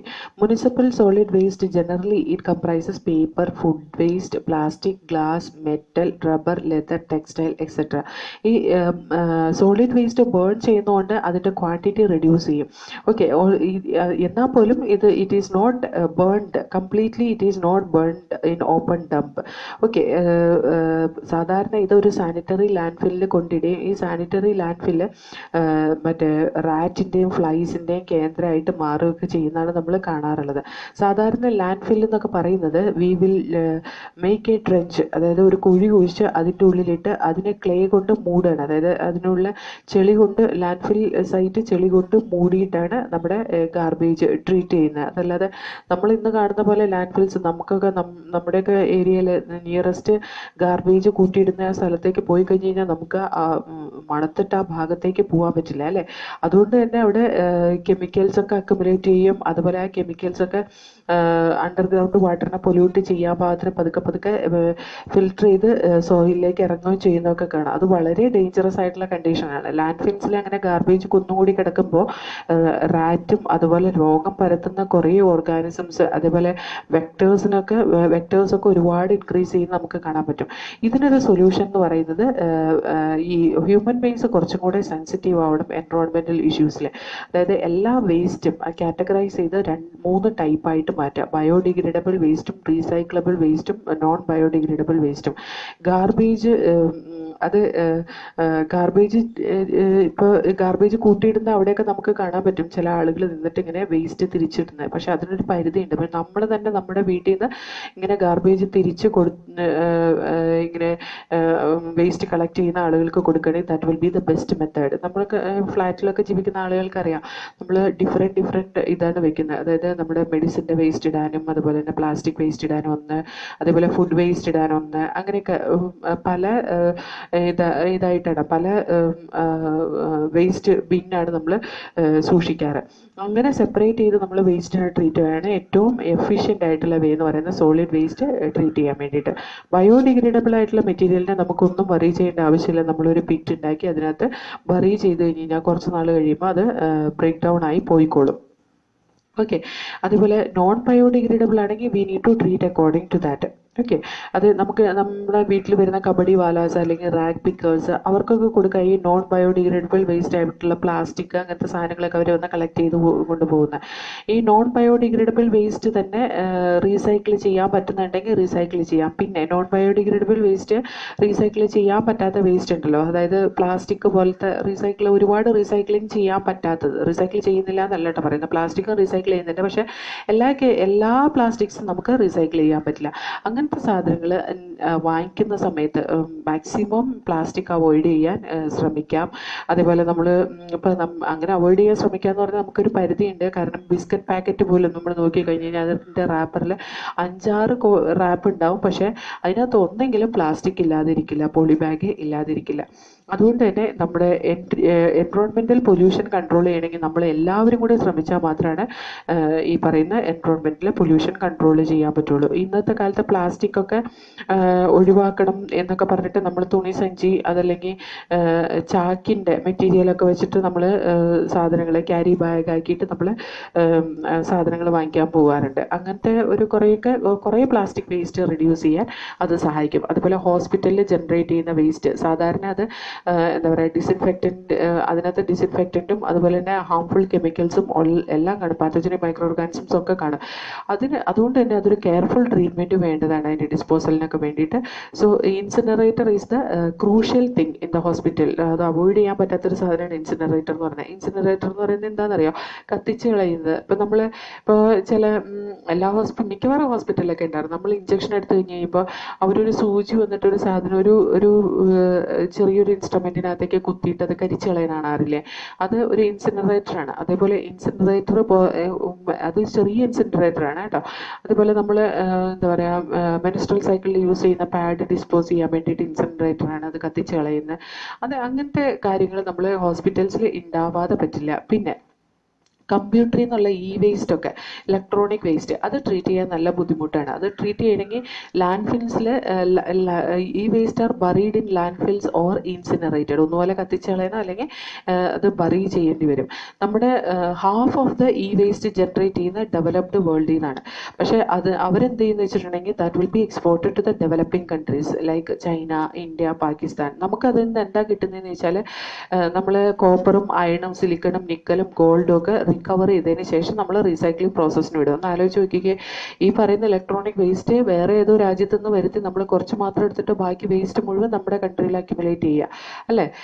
അതുകൊണ്ട് തന്നെ നമുക്ക് എന്താ പറയുക ഈ വേസ്റ്റ് ട്രീറ്റ് ചെയ്യാൻ, അതായത് ഇൻസിനറേറ്റ് ചെയ്ത് കളയാൻ അത്ര വലിയ ഇതൊന്നും ഇല്ല. നമ്മൾ ഡെവലപ്ഡ് കൺട്രീസിലെ പോലെ തന്നെ ഈ റീസൈക്ലിംഗ്, ഈ വേസ്റ്റ് റീസൈക്കിൾ ചെയ്തെടുക്കാനുള്ള ഫെസിലിറ്റി ഒന്നും നമ്മുടെ കൺട്രിയിൽ ഇല്ലാത്തതുകൊണ്ടാണ് നമ്മൾ മാൻ പവർ യൂസ് ചെയ്തിട്ട് ഈ പറയുന്ന റീസൈക്ലിംഗ് പ്രോസസ്സ് ചെയ്യുന്നത്. അതുകൊണ്ട് തന്നെ റീസൈക്ലിംഗ് പ്രോസസ്സ് ചെയ്യുമ്പോൾ ആ ചെയ്യുന്ന ആൾക്ക് സൈഡ് എഫക്ട്സ് ഒക്കെ ഉണ്ടാവാൻ, വർക്കേഴ്സിന് ടോക്സിക് സബ്സ്റ്റൻസസിൻ്റെ പ്രസൻസിൽ വർക്ക് ചെയ്യേണ്ടതായിട്ടും അവർക്ക് അതിനുള്ള സൈഡ് എഫക്റ്റ് ഒക്കെ ഉണ്ടാവാനുള്ള സാധ്യതയുണ്ട്. ഓക്കെ, ഇത് ഈ വേസ്റ്റ് എപ്പോഴും ഒരു എൻവറോൺമെൻറ്റൽ ഫ്രണ്ട്ലി മാനറിൽ ഡിസ്പോസ് ചെയ്യാൻ ശ്രമിച്ചില്ലെങ്കിൽ that will give a hazardous effect over environment. അതേപോലെ a case study of remedy of plastic വേസ്റ്റിൻ്റെ ഒരു കേസ് സ്റ്റഡി ഇവിടെ കൊടുത്തിട്ടുണ്ട്. അതെന്താണെന്ന് വെച്ചാൽ ബാംഗ്ലൂരുള്ള ഒരു അഹമ്മദ് ഖാൻ എന്ന് പറയുന്ന ഒരു വ്യക്തി, അദ്ദേഹം പ്ലാസ്റ്റിക് ബാഗ്സ് ഉണ്ടാക്കുന്ന ഒരു വ്യക്തിയാണ്. 57 ഇയർ ഓൾഡ് പേഴ്സൺ ആണ്. അദ്ദേഹം പ്ലാസ്റ്റിക് സാക്സ് ഉണ്ടാക്കി കഴിഞ്ഞ് കഴിഞ്ഞപ്പോൾ അദ്ദേഹത്തിന് മനസ്സിലായി ഈ പ്ലാസ്റ്റിക് സാക്സ് എത്രമാത്രമാണ് പൊല്യൂട്ട് ചെയ്യുന്നത് നമ്മുടെ എൻവറോൺമെൻറ്റ്. അത് ബയോഡിഗ്രേഡബിൾ അല്ലാത്തതുകൊണ്ട്. അതുകൊണ്ട് തന്നെ 20 വർഷമായിട്ട് പ്ലാസ്റ്റിക് സാക്സ് ഉണ്ടാക്കിക്കൊണ്ടിരിക്കുന്ന ആളാണ്. ഏകദേശം 8 വർഷം മുമ്പ് അദ്ദേഹം പ്ലാസ്റ്റിക് വേസ്റ്റിനെ റിയൽ പ്രോബ്ലം മനസ്സിലാക്കിയിട്ട് അദ്ദേഹത്തെ ഇതെന്ന് വെച്ചാൽ പ്ലാസ്റ്റിക് വേസ്റ്റിനകത്ത് പോളിബ്ലെൻഡ് എന്ന് പറയുന്ന ഒരു ഫൈൻ പൗഡർ ഉണ്ടാക്കിയെടുത്തു. അതായത് മോഡിഫൈഡ് പ്ലാസ്റ്റിക്കിനെ മോഡിഫൈ ചെയ്ത് റീസൈക്കിൾ ചെയ്തിട്ട് ഒരു പോളിബ്ലെൻഡ് എന്ന് പറയുന്ന പൗഡർ ഉണ്ടാക്കിയെടുത്തു. ഈ പോളിബ്ലെൻഡ് എന്ന് പറയുന്ന പൗഡർ ബിറ്റുമൻ പൗഡറുമായിട്ട്, റോഡ് ഉണ്ടാക്കുന്നതിൽ ചേർക്കുന്ന ബിറ്റുമൻ പൗഡറുമായിട്ട് മിക്സ് ചെയ്ത് റോഡ് ഉണ്ടാക്കാൻ വേണ്ടിയിട്ട് യൂസ് ചെയ്യാൻ തുടങ്ങി. RV college of engineering and Bangalore city കോർപ്പറേഷനുമായിട്ട് കൊളാബറേറ്റ് ചെയ്തിട്ടാണ് അദ്ദേഹം ഇങ്ങനൊരു പ്രോജക്റ്റ് സ്റ്റാർട്ട് ചെയ്തത്. When he started this project he could understand bitumen പൗഡറിന് വാട്ടർ റിപ്പലന്റ് പ്രോപ്പർട്ടി 3 ഇരട്ടി വർദ്ധിക്കുന്നുണ്ട് അതിനകത്ത് പോളിബ്ലെൻഡ് മിക്സ് ചെയ്യുന്നതെന്ന് മനസ്സിലായി. അതുകൊണ്ട് തന്നെ അദ്ദേഹം 40 പൈസ പെർ കിലോഗ്രാം പ്ലാസ്റ്റിക്കിന് കൊടുത്ത് റാക്ക് പിക്കേഴ്സിൻ്റെ കയ്യിൽ നിന്ന് പ്ലാസ്റ്റിക് കളക്ട് ചെയ്തുകൊണ്ടിരുന്നത് ഇപ്പോൾ 6 rupees പെർ കിലോഗ്രാം എന്ന നിരക്കിൽ അദ്ദേഹം പ്ലാസ്റ്റിക് കളക്ട് ചെയ്യാൻ തുടങ്ങി. അതേപോലെ 2002 അദ്ദേഹം 40 കിലോമീറ്റർ നീളത്തിൽ 40 കിലോമീറ്റർ റോഡ് ബാംഗ്ലൂർ കൺസ്ട്രക്ട് ചെയ്യും. അത് എക്സ്പെരിമെൻ്റലി പ്രൂവ് ചെയ്യുകയും ചെയ്തു. അതായത് ലോങ് ലാസ്റ്റിംഗ് ആണ് ഈ റോഡ് എന്ന് അദ്ദേഹം കാണിച്ചു കൊടുത്തു. ഓക്കെ, ഈ ഒരു ആക്ടിവിറ്റി കൊണ്ട് തന്നെ അഹമ്മദ് ഖാൻ വന്നിട്ട് ബാംഗ്ലൂരിൻ്റെ ഒരു പരിധി വരെ മറ്റേ പ്ലാസ്റ്റിക്കിൻ്റെ pollution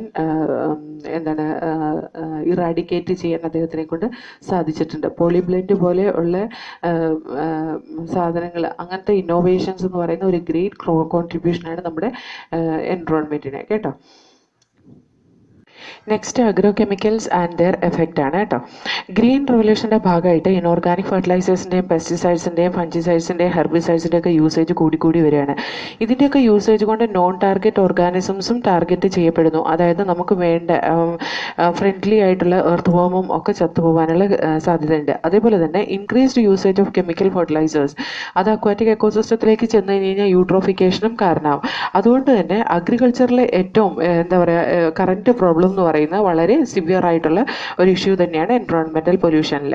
okay, next case study of organic farming. ഇതൊക്കെ ഓവർകം ചെയ്യുമ്പോൾ അതിന് ഓർഗാനിക് ഫാമിംഗ് എന്ന് പറയുന്ന ഒരു പ്രോസസ്സ് ഇംപ്ലിമെൻറ്റ് ചെയ്യുന്ന ഒരു കേസ് സ്റ്റഡിയാണ് ഇവിടെ കൊടുത്തിട്ടുള്ളത്. അതായത് സീറോ വേസ്റ്റ് പ്രൊസീജിയർ. അതായത് ഓർഗാനിക് ഫാമിങ്ങിൽ ഒരുതരം സൈക്ലിക്കൽ പ്രോസസ്സാണ് യൂസ് ചെയ്യുന്നത്. ഒന്നിൻ്റെ വേസ്റ്റ് വേറൊന്നിൻ്റെ ന്യൂട്രിയൻ്റ് ആയിട്ട് യൂസ് ചെയ്യാം. മാക്സിമം യൂട്ടിലൈസേഷൻ ഓഫ് റിസോഴ്സസ് നടക്കും. അതുപോലെ തന്നെ പ്രൊഡക്ഷൻ കൂട്ടാനും പറ്റും ഈ കാരണം കൊണ്ട്, ഇങ്ങനെ ചെയ്യുന്നതുകൊണ്ട്. അത് ചെയ്ത ഒരു ഫാർമറാണ് രമേശ് ചന്ദ്ര ദാഗർ എന്ന ഒരു ഫാർമർ. സോണിപാട്ട് ഹരിയാന റീജിയനിൽ നിന്നുള്ളതാണ് അദ്ദേഹം ഒരു തരം എന്താ പറയുക ഒരു മിക്സഡ് ഫാമിംഗ് ആണ് അദ്ദേഹം ചെയ്തത്. അതായത് ബീ കീപ്പിങ്ങും ഡയറി മാനേജ്മെൻറ്റും വാട്ടർ ഹാർവെസ്റ്റിങ്ങും കമ്പോസ്റ്റിങ്ങും അഗ്രികൾച്ചറും അതൊരു ചെയിൻ പ്രോസസ്സായിട്ട് അദ്ദേഹം ചെയ്തു. അത് ഈ ഓരോ പ്രോസസ്സും അത് അങ്ങോട്ടും ഇങ്ങോട്ടും സപ്പോർട്ട് ചെയ്യുന്നതിനൊപ്പം തന്നെ എക്കണോമിക്കലി വളരെ ബെനിഫിഷ്യൽ ആയിട്ടുള്ളൊരു മെത്തേഡായിരുന്നു ഈ പറയുന്നത്. കെമിക്കൽ ഫെർട്ടിലൈസേഴ്സിൻ്റെ ആവശ്യമില്ല, കാരണം കാറ്റലിൻ്റെ എക്സ്ക്രീറ്റ് ഫെർട്ടിലൈസറായിട്ട് യൂസ് ചെയ്യാം, ഓർ മാനുവറായിട്ട് യൂസ് ചെയ്യാം. ക്രോപ്പ് വേസ്റ്റ് നമുക്ക് കമ്പോസ്റ്റ് ഉണ്ടാക്കാൻ വേണ്ടിയിട്ട് യൂസ് ചെയ്യാം. അത് നാച്ചുറൽ ഫെർട്ടിലൈസറായിട്ട് യൂസ് ചെയ്യാം ഈ കമ്പോസ്റ്റ്. അതുപോലെ നാച്ചുറൽ ഗ്യാസ്, ഇതിൽ നിന്നൊക്കെ ഉണ്ടാക്കുന്ന നാച്ചുറൽ ഗ്യാസ് ആ ഫാമിലേക്ക് വേണ്ട എനർജി റിക്വയർമെൻറ്റിന് സാറ്റിസ്ഫൈ ചെയ്യുന്ന രീതിയിലായിരുന്നു. അദ്ദേഹം ഇതേപോലെ തന്നെ ഒരു ഓർഗാനിക് ഫാമിംഗ്, ഇൻ്റഗ്രേറ്റഡ് ഓർഗാനിക് ഫാമിങ്ങിനെ പറ്റിയിട്ട് ഒരു ക്ലബ്ബ് തന്നെ രൂപീകരിച്ചു. Current members it is in this is 5,000 farmers ഉള്ള ഒരു ഗ്രൂപ്പ് തന്നെ അദ്ദേഹം ഡിസൈൻ ചെയ്തു. Next one is radio active waste. Radio active waste എങ്ങനെ ഡിസ്പോസ് ചെയ്യാം? ന്യൂക്ലിയർ എനർജി ഹെയിൽ ചെയ്യുന്ന നോൺ പൊല്യൂട്ടിംഗ് വേയിൽ ന്യൂക്ലിയർ എനർജി ഉണ്ടാക്കാം എന്നൊരു വിശ്വാസം ഉണ്ടായിരുന്നു. പക്ഷേ it was realise that use of nuclear energy has to very serious inherent problem. ഒന്നാമത്തെ എന്താണെന്ന് വെച്ചാൽ ആക്സിഡൻ്റൽ ലീക്കേജ് ആണ്. അതിന് എക്സാമ്പിളാണ് 3 മൈൽ ഐലൻഡിലും അതുപോലെ തന്നെ ചെർണോബിൽ ഇൻസിഡൻറ്റും ഒക്കെ അതിന് എക്സാമ്പിളാണ്. സെക്കൻഡ് ഇഷ്യൂ എന്ന് പറയുന്നത് റേഡിയോ ആക്റ്റീവ് വേസ്റ്റിൻ്റെ പ്രോപ്പർ ഡിസ്പോസൽ അല്ലെങ്കിൽ സേഫ് ഡിസ്പോസൽ ചെയ്യാൻ പറ്റാത്തത്, അതാണ് സെക്കൻഡ് ഇഷ്യൂ എന്ന് പറയുന്നത്. ഓക്കെ, ഈ റേഡിയോ ആക്റ്റീവ് മെറ്റീരിയൽ അതായത് ന്യൂക്ലിയർ വേസ്റ്റ് ഡിസ്പോസ് ചെയ്യുമ്പോൾ എപ്പോഴും എന്താ പറയുക, അതിൻ്റെ അകത്തുനിന്ന് വരുന്ന റേഡിയേഷൻസ് ഓർഗാനിസത്തിന് ഡാമേജ് ഉണ്ടാക്കുന്നതാണ്. ആ റേഡിയേഷൻ വന്നിട്ട് മ്യൂട്ടേഷൻസിന് കാരണമാവും. High dose of nuclear radiation അത് ഓർഗാനിസത്തിൻ്റെ ഡെത്തിന് തന്നെ കാരണമാവും. അതുപോലെ വേരിയസ് ഡിസോർഡേഴ്സ് ലൈക്ക് ക്യാൻസർ ഒക്കെ ഉണ്ടാവാനുള്ള കാരണം ഈ ന്യൂക്ലിയർ റേഡിയേഷൻ പതിച്ചു കഴിഞ്ഞ് കഴിഞ്ഞാൽ. അതുകൊണ്ട് തന്നെ ന്യൂക്ലിയർ വേസ്റ്റ് എന്ന് പറയുന്നത് എക്സ്ട്രീംലി പൊട്ടൻറ്റ് പൊല്യൂട്ടൻ്റ് ആണ്. അതുകൊണ്ട് നമ്മളത് അത്രയും ക്ലിയർ ആയിട്ട് അത്രയും കോഷനോട് കൂടി വേണം ഹാൻഡിൽ ചെയ്യാനായിട്ട്. സ്റ്റോറേജ് ഓഫ് ന്യൂക്ലിയർ വേസ്റ്റ് എങ്ങനെ ചെയ്യേണ്ടതെന്ന് വെച്ചാൽ പ്രീ ട്രീറ്റ്മെൻറ്റ് കഴിഞ്ഞതിന് ശേഷം അത് ഷീൽഡഡ് കണ്ടെയ്നറിൽ അടച്ച് അത് റോക്കിൻ്റെ ഉള്ളിൽ ഏതാണ്ട് 500 മീറ്റർ ഡെപ്തിൽ കുഴിച്ച് അതിൻ്റെ ഉള്ളിൽ എർത്തിൻ്റെ സർഫസിൽ നിന്ന് 500 മീറ്റർ ഡെപ്തിൽ കുഴിച്ചിട്ട് റോക്കിൻ്റെ ഉള്ളിലാണ് അതിനെ പാക്ക് ചെയ്ത് ഡിസ്പോസ് ചെയ്യേണ്ടത്. അതല്ലാതെ വെറുതെ ഡിസ്പോസ് ചെയ്താൽ അവിടുന്ന് ന്യൂക്ലിയർ എമിഷൻ ഉണ്ടാവുകയും അവിടുന്ന് ആ റേഡിയേഷൻ കൊണ്ട് മ്യൂട്ടേഷൻ ഉണ്ടാവുകയും ചെയ്യും. അതുകൊണ്ട് സാധാരണ ആൾക്കാരൊന്നും ഇതിൻ്റെ ഡിസ്പോസലിന് എഗ്രി ചെയ്യാറില്ല. കാരണം എന്താണെന്ന് വെച്ചിട്ടുണ്ടെങ്കിൽ ഈ പാറയൊക്കെ മിനറലൈസ് ചെയ്ത് പോയി കഴിഞ്ഞിട്ടുണ്ടെങ്കിൽ അതിൻ്റെ ഉള്ളിലിരിക്കുന്ന radioactive substance radiation produce ചെയ്യും, അത് ഹാംഫുൾ ആയിട്ട് മാറുകയും ചെയ്യുന്നത് നമുക്ക് കാണാം.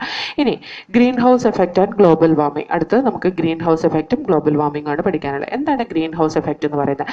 ഗ്രീൻ ഹൗസ് എഫക്റ്റ് എന്ന് പറയുന്ന ആ ഒരു എഫക്റ്റ് അതിനെപ്പറ്റി പറയാൻ തന്നെ കാരണം ഗ്രീൻ ഹൗസ് എന്നൊരു ഫിനോമിനൺ കൊണ്ടാണ്. ഈ ഗ്രീൻ ഹൗസ് എങ്ങനെ ഇരിക്കുന്നത്? ഒരു സ്മോൾ ഗ്ലാസ് ഹൗസ് ആണ്. അത് പ്ലാന്റ്സ് വിന്റർ സീസണിൽ വളരാൻ വേണ്ടിയിട്ട് കുറച്ച് വാം ഏരിയ കൊടുക്കാൻ, ലൈറ്റിനെ കടത്തി വിട്ടുകൊണ്ട് കുറച്ച് വാർമർ ഏരിയ അതിൻ്റെ ഉള്ളിൽ ക്രിയേറ്റ് ചെയ്യാൻ വേണ്ടിയിട്ട്, അതായത് ഹീറ്റ് എസ്കേപ്പ് ചെയ്യില്ലാത്ത രീതിയിൽ ഉണ്ടാക്കിയിട്ടുള്ള ഒരു ഹൗസാണ് ഗ്രീൻ ഹൗസ് എന്ന് പറയുന്നത്. ഗ്രീൻ ഹൗസ് എപ്പോഴും വാമപ്പ് ആയിട്ടായിരിക്കും ഇരിക്കുക. അതായത് നമ്മൾ ഒരു അതായത് നമ്മൾ സമ്മറിൽ അല്ലെങ്കിൽ നമ്മളൊരു എന്താ പറയുക വെയിലത്ത് ഒരു കാറ് പാർക്ക് ചെയ്തിട്ട് പോയി കഴിഞ്ഞ് കഴിഞ്ഞാൽ പിന്നെ നമ്മൾ അതിൻ്റെ ഉള്ളിൽ കയറുമ്പോൾ ഉള്ള ഒരു വാംനെസ് ഉണ്ടല്ലോ, അതുപോലെ ആയിരിക്കും ഗ്രീൻ ഹൗസ് എന്ന് പറയുന്നത്. ഈ ഗ്രീൻ ഹൗസ് നാച്ചുറലി നമ്മുടെ ഭൂമിയുടെ സർഫസിൽ കാണുന്നതാണ്. അതെങ്ങനെയാണ് ഉണ്ടാകുന്നതെന്ന് നമുക്ക് നോക്കാം. ഗ്രീൻ ഹൗസ് എഫക്റ്റ് എന്ന് പറയുന്നത്, ഗ്രീൻ ഹൗസ് എഫക്റ്റ് ഇല്ലായിരുന്നെങ്കിൽ നമ്മുടെ ഭൂമിയുടെ ടെമ്പറേച്ചർ -18°C ആയിരുന്നു ആവറേജ് ടെമ്പറേച്ചർ വന്നിട്ട്. ഇപ്പോൾ 15°C ആണ്. ഇനി ഗ്രീൻ ഹൗസ് എഫക്റ്റ് അണ്ടർസ്റ്റാൻഡ് ചെയ്യണമെങ്കിൽ നമ്മൾ എങ്ങനെയാണ് സോളാർ റേഡിയേഷൻ നമ്മുടെ ഭൂമിയിൽ പതിക്കുന്നത് അല്ലെങ്കിൽ അറ്റ്മോസ്ഫിയറിലേക്ക് വരുന്നതെന്ന് നമുക്ക് അറിയാൻ കഴിയണം. എന്താണ് സൺലൈറ്റിൻ്റെ ഫെയ്റ്റ്, അതായത് ഔട്ടർ അറ്റ്മോസ്ഫിയറിലേക്ക് എത്തുന്ന സൺലൈറ്റിൻ്റെ ഫെയ്റ്റ് എന്താണെന്ന് അറിയണം. Clouds and gases reflect about 1/4 of the incoming solar radiation. ക്ലൗഡും ഗ്യാസും കൂടി കൂടിയിട്ട് 4/1 സോളാർ റേഡിയേഷൻ ഭൂമിയിലേക്ക് വരുന്നതിന് തിരിച്ചയക്കും. അതിനകത്ത് കുറച്ച് അബ്സോർബ് ചെയ്യുകയും ചെയ്യും. Half of incoming solar radiation falls on earth surface heating it while A small portion is reflected back. അത് പകുതി വരുന്ന സൂര്യപ്രകാശം എർത്തിൻ്റെ സർഫസ് വാമാക്കും, ബാക്കി റിഫ്ലക്റ്റ് ചെയ്യും. എർത്ത് സർഫസിലേക്ക് വരുന്ന ഈ ഹീറ്റ് അതിനെ റീ എമിറ്റ് ചെയ്യും in the form of infrared radiation. Okay, ആ റീ എമിറ്റ് ചെയ്യുന്നത് കൊണ്ട് തന്നെ അവിടെ ഹീറ്റ് നിലനിൽക്കാനുള്ള സാധ്യതയില്ല. ഹീറ്റിനെയാണ് ഇൻഫ്രാറെഡ് റേഡിയേഷൻ എന്ന ഫോമിൽ റീ എമിറ്റ് ചെയ്യുന്നത്. അതിനെ അബ്സോർബ് ചെയ്ത് അതിന് അറ്റ്മോസ്ഫിയറിൻ്റെ സർഫസിൽ നിലനിർത്തുന്ന ചില ഗ്യാസസ് ഉണ്ട്. Carbon dioxide, methane, these are the major gases which can trap this infrared in such a manner to warm up the surface of the എർത്തിൻ്റെ സർഫസ് വാം അപ്പ് ചെയ്യാൻ വേണ്ടിയിട്ട് ഇൻഫ്രാറെഡിനെ, ആ ഹീറ്റ് എനർജീനെ അവിടെ പിടിച്ചു നിർത്തും. അതാണ് നമ്മുടെ ഭൂമിയുടെ ടെമ്പറേച്ചർ 15°C ആവറേജ് ടെമ്പറേച്ചർ വരാൻ കാരണം. ഈ സൈക്കിൾ ഇങ്ങനെ റിപ്പീറ്റഡ്ലി നടന്നുകൊണ്ടിരിക്കുന്നതാണ്. ഓക്കെ, അപ്പോൾ ആ കാർബൺ ഡൈ ഓക്സൈഡ്, മീഥെയിൻ എന്ന് പറയുന്ന സാധാരണ ഗ്രീൻ ഹൗസ് ഗ്യാസസ് എന്നാണ് പറയുന്നത്. അത് ഗ്രീൻ ഹൗസ് എഫക്റ്റ് ഉണ്ടാക്കുന്നതാണ്. ഇനി കാർബൺ ഡൈ ഓക്സൈഡും മീഥെയിനും അല്ലാതെ ക്ലോറോ ഫ്ലൂറോ കാർബണും കുറച്ച് ഇതിനകത്ത് ടേക്ക് പാർട്ട് ചെയ്യുന്നുണ്ട്. അതുപോലെ നൈട്രസ് ഓക്സൈഡും ഇതിനകത്ത് ടേക്ക് പാർട്ട് ചെയ്യുന്നുണ്ട്. Chlorofluorocarbon 14%, nitrous oxide 6% greenhouse എഫക്റ്റും ഉണ്ടാക്കുന്നുണ്ട്. 60% ഉണ്ടാക്കുന്നത് കാർബൺ ഡൈ ഓക്സൈഡ് ആണ്, 20% മീഥെയിൻ ഗ്യാസ് ആണ് ഉണ്ടാക്കുന്നത്. ഗ്രീൻ ഹൗസ് ഗ്യാസ് ഇൻക്രീസ് ചെയ്യും തോറും നമ്മൾ ഗ്ലോബൽ വാർമിംഗ് ഫേസ് ചെയ്യേണ്ടി വരും. എന്താണ് ഗ്ലോബൽ വാർമിംഗ് എന്ന് പറഞ്ഞാൽ നമുക്കറിയാം, ഈ പാസ്റ്റ് സെഞ്ചുറിയിൽ എർത്തിൻ്റെ സർഫസിലെ ടെമ്പറേച്ചർ ഓരോ വർഷവും 0.6°C ഇൻക്രീസ് ചെയ്യുന്നുണ്ട്.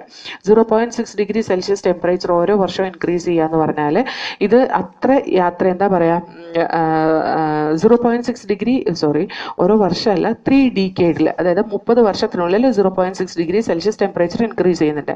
അങ്ങനെ ഇൻക്രീസ് ചെയ്ത് കഴിഞ്ഞിട്ടുണ്ടെങ്കിൽ നമ്മുടെ ടെമ്പറേച്ചർ ഒരുപാട് കൂടി പോവുകയും that lead to global warming.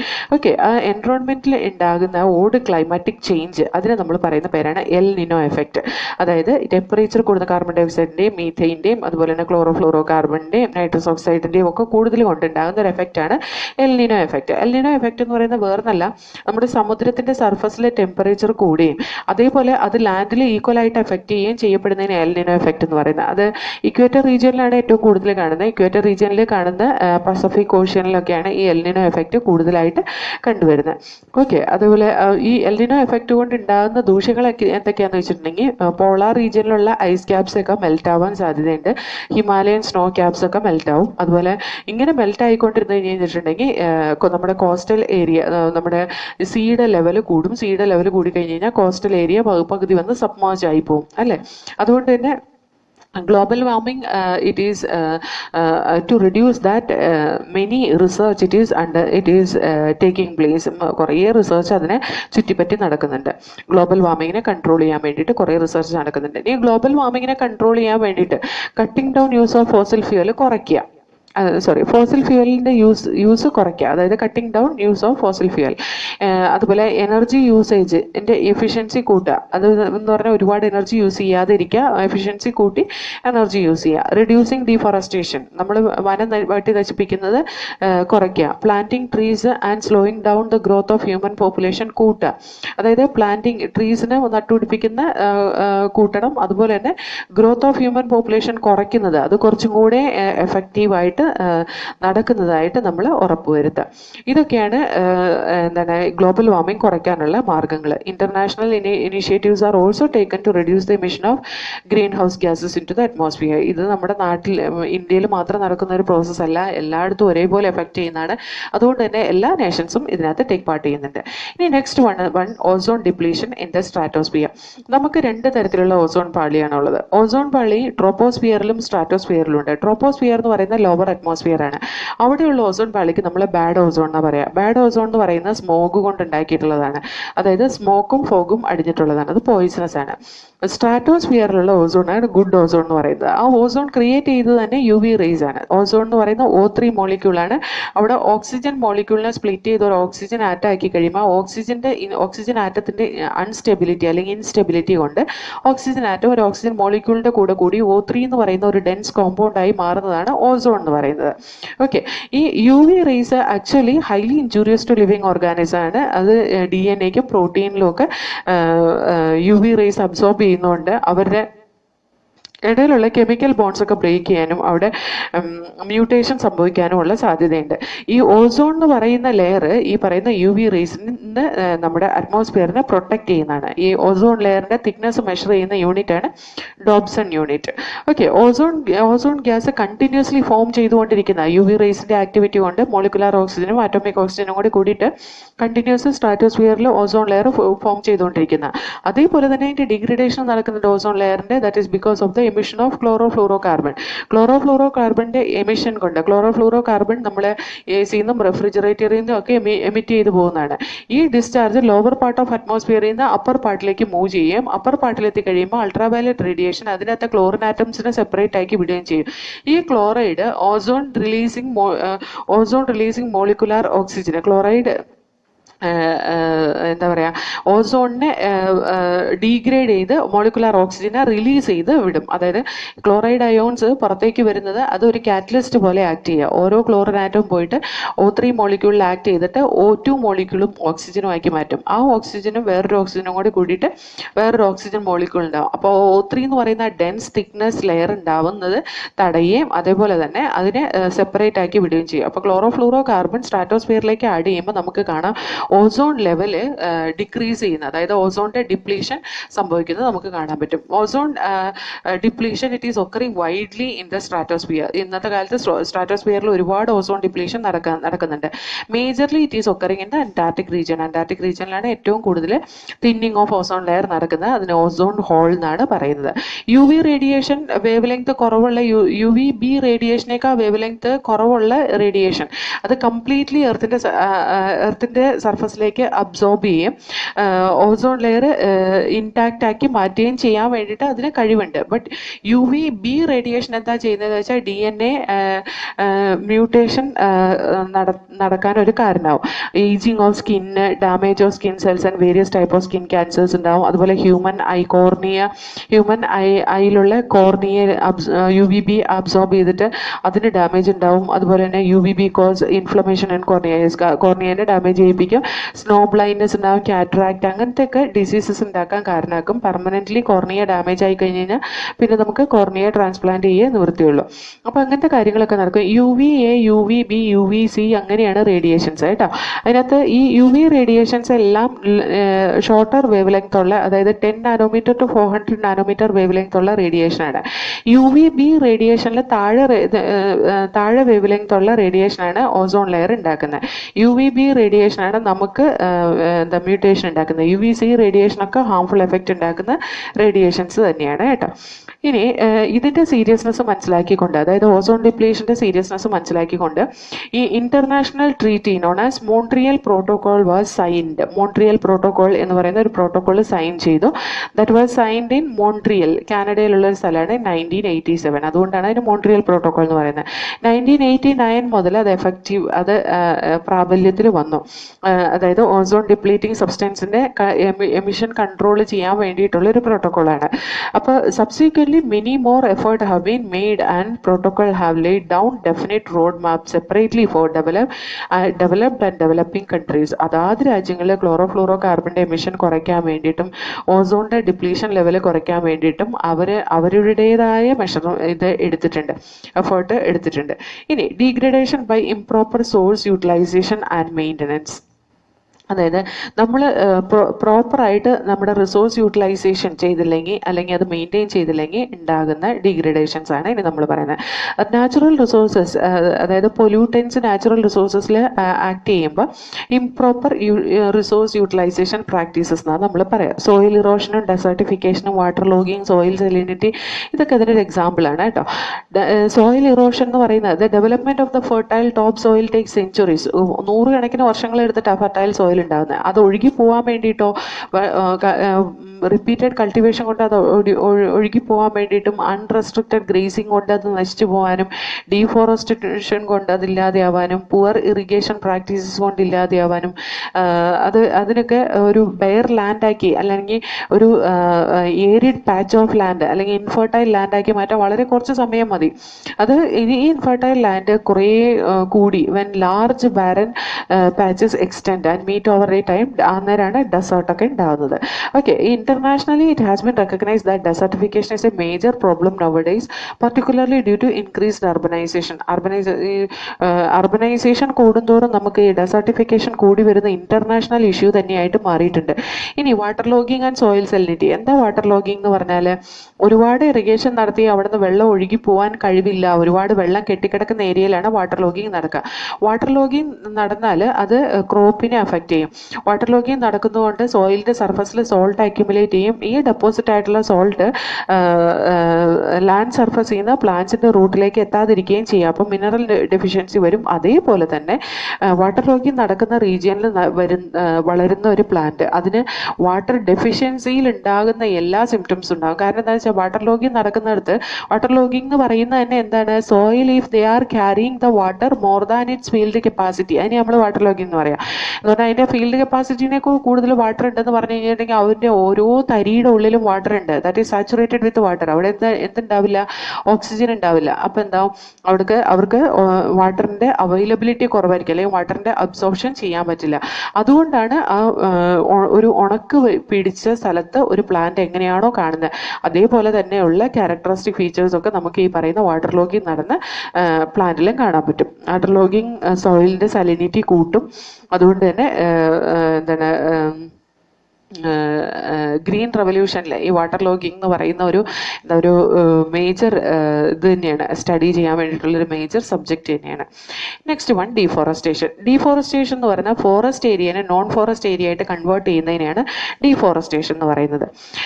നമ്മുടെ എസ്റ്റിമേറ്റ് പ്രകാരം 40% forest have been lost in tropic compared to only 1% in the temperate region. Temperate റീജിയനിൽ അധികം ഫോറസ്റ്റ് ഇല്ല. 40% ഫോറസ്റ്റ് നമുക്ക് നഷ്ടപ്പെട്ടു ട്രോപ്പിക്കൽ റീജിയനിൽ, 1% ടെമ്പറേറ്റ് റീജിയനിൽ നമുക്ക് നഷ്ടപ്പെട്ടു. ഇതൊരു എന്താ പറയുക, ഡീഫോറസ്റ്റേഷൻ എന്ന് പറയുന്നത് ഒരു വളരെ മോശമായൊരു സിനാരിയോ തന്നെയാണ് ഇന്ത്യയിൽ. ഓക്കെ, നമുക്ക് അറ്റ് ദ ബിഗിനിങ്ങിൽ ഇന്ത്യയിൽ, അതായത് 20th സെഞ്ചുറിയുടെ ബിഗിനിങ്ങിൽ ഇന്ത്യയിൽ അബൌട്ട് 30% ഓഫ് ദ ലാൻഡും ഇത് എന്താണ് ഫോറസ്റ്റ് കവർ ചെയ്യുന്നായിരുന്നു. പക്ഷേ now by the end of the century, 20th സെഞ്ചുറിയുടെ എൻഡിൽ നമുക്ക് കാണാൻ കഴിയുന്ന 21.54% only the forest is there.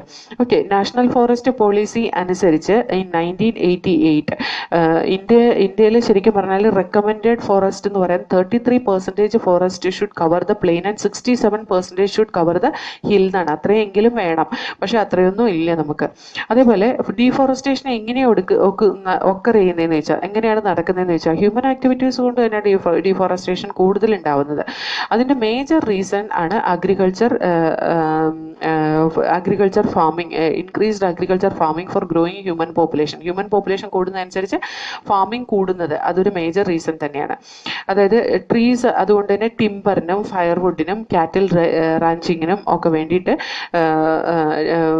തടി വെട്ടിക്കൊണ്ടുപോകുന്ന ഒരു ഡീഫോറസ്റ്റേഷൻ്റെ റീസൺ ആണ്. അതുപോലെ slash and burn agriculture, commonly called jhum cultivation in the north eastern state of India. North eastern സ്റ്റേറ്റിലൊക്കെ നമ്മൾ നോക്കി കഴിഞ്ഞ് കഴിഞ്ഞിട്ടുണ്ടെങ്കിൽ അവിടെ സ്ലാഷ് ആൻഡ് ബേൺ അഗ്രികൾച്ചർ ആണ്. അതായത് സമ്മർ സീസൺ വന്നു കഴിഞ്ഞ് കഴിയുമ്പോൾ അവർ എല്ലാം വെട്ടി കത്തിച്ച് അവിടെ പിന്നെ അടുത്ത സീസണിൽ കൾട്ടിവേറ്റ് ചെയ്യും. അതായത് അവരെ ലാൻഡ് കുറച്ച് സമയം കൾട്ടിവേഷൻ ഇല്ലാതെ ഫ്രീ ആയിട്ട് വിടും. ആ ഫ്രീ ആയിട്ട് വിടുന്ന സമയത്ത് അവരെന്ത് ചെയ്യും, അതിനെ ബേൺ ചെയ്യും. അങ്ങനെ ബേൺ ചെയ്ത് കഴിഞ്ഞ് കഴിയുമ്പോഴത്തേക്ക് എന്താവും, ആ ഒരു ഏരിയ കംപ്ലീറ്റ് ഡീഫോറസ്റ്റേഷൻ നടക്കാൻ സാധ്യതയുണ്ട്.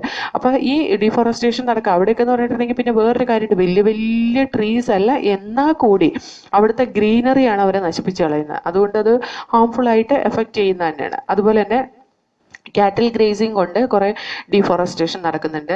അതുപോലെ ഇന്നത്തെ കാലത്തൊക്കെ എന്ന് വെച്ചിട്ടുണ്ടെങ്കിൽ അങ്ങനെ ഒരുപാട് വർഷങ്ങൾ കൾട്ടിവേഷനൊന്നും ഇല്ലാതെ ഇടാനില്ല. മാക്സിമം നമ്മുടെ എന്താ പറയുക, land it is used for the cultivation as per the requirement. നമുക്ക് ഒരുപാട് ഫുഡിൻ്റെ റിക്വയർമെൻറ്റ് ഉള്ളത് കൊണ്ട് തന്നെ ഈ പറയുന്ന ജം കൾട്ടിവേഷനൊക്കെ ഒരു പരിധി വരെ ഇന്ന് പോസിബിൾ ആയിട്ടുള്ളൂ. ഓക്കെ, പിന്നെ നമ്മൾ നോക്കി കഴിഞ്ഞിട്ടുണ്ടെങ്കിൽ എന്തൊക്കെയാണ് ഡീഫോറസ്റ്റേഷൻ്റെ കോൺസിക്വൻസസ് നോക്കി കഴിഞ്ഞിട്ടുണ്ടെങ്കിൽ, one of the major effect carbon ഡൈ ഓക്സൈഡിൻ്റെ കോൺസെൻട്രേഷൻ ഇൻക്രീസ് ചെയ്യും. കാരണം എന്താ, ഫോറസ്റ്റിലുള്ള മരങ്ങൾ ഒരുപാട് കാർബൺ ഡൈ ഓക്സൈഡിനെ കാർബൺ പ്രോഡക്റ്റ് ആയിട്ട് ഫിക്സ് ചെയ്യുന്നുണ്ടായിരുന്നു. അതേപോലെ ബയോഡൈവേഴ്സിറ്റി ലോസ് ആയി പോവും, ഹാബിറ്റാറ്റ് ഡിസ്ട്രക്ഷൻ നടക്കും, ഹൈഡ്രോളോജിക് സൈക്കിൾ ചേഞ്ച് ആയി പോവും. ഹൈഡ്രോളോജിക് സൈക്കിൾ എന്ന് പറഞ്ഞാൽ മഴയുടെയൊക്കെ ആ സൈക്കിൾ അത് ചേഞ്ച് ആയി പോവും. നമുക്കറിയാം ഇന്നത്തെ മഴക്കാലം വരുമ്പോൾ എങ്ങനെയാണ് മഴ പെയ്യുന്നത്, പണ്ടൊക്കെ എങ്ങനെയായിരുന്നു മഴ പെയ്തുകൊണ്ടിരുന്നത്, അതൊക്കെ നോക്കിക്കഴിഞ്ഞാൽ നമുക്ക് തന്നെ മനസ്സിലാവും എന്തൊക്കെ വ്യത്യാസങ്ങളുണ്ടെന്ന് അല്ലേ. സോയിൽ ഇറോഷൻ സംഭവിക്കും. ഡെസർട്ടിഫിക്കേഷൻ, അത് എക്സ്ട്രീം കേസിൽ ഡെസർട്ടിഫിക്കേഷൻ ആയിട്ട് മാറും. ഇനി റീഫോറസ്റ്റേഷൻ വെച്ച് നമുക്ക് ഡീഫോറസ്റ്റേഷനെ ഓവർകം ചെയ്യാം. റീഫോറസ്റ്റേഷൻ എന്ന് പറഞ്ഞാൽ റീസ്റ്റോറിങ് ദ ഫോറസ്റ്റ് ആണ്. അതായത് റിമൂവ് ചെയ്ത ഫോറസ്റ്റിനെ നമ്മൾ വീണ്ടും നട്ടുപിടിപ്പിച്ച് ഡീഫോറസ്റ്റേഷൻ പ്രിവെൻറ്റ് ചെയ്യുക, അതായത് ഡീഫോറസ്റ്റേഷൻ ഓവർകം ചെയ്യാം. ഓക്കെ, അതുപോലെ ഇത് നമ്മൾ നട്ടുപിടിപ്പിക്കുക എന്ന് പറയുമ്പോൾ we are giving the special consideration and consideration to biodiversity which was existed in the previous area also, and we can speed up the reforestation. ഇനി ഇതിന് ഉള്ള ഒരു കേസ് സ്റ്റഡി ഒക്കെ ഇവിടെ കൊടുത്തിട്ടുണ്ട്. അതായത് 1731 ഒരു കിങ് വന്നിട്ട് ജോധ്പൂർ ഇൻ രാജസ്ഥാൻ അവരുടെ മിനിസ്റ്റേഴ്സിനോട് പറഞ്ഞു to arrange wood for constructing a new palace.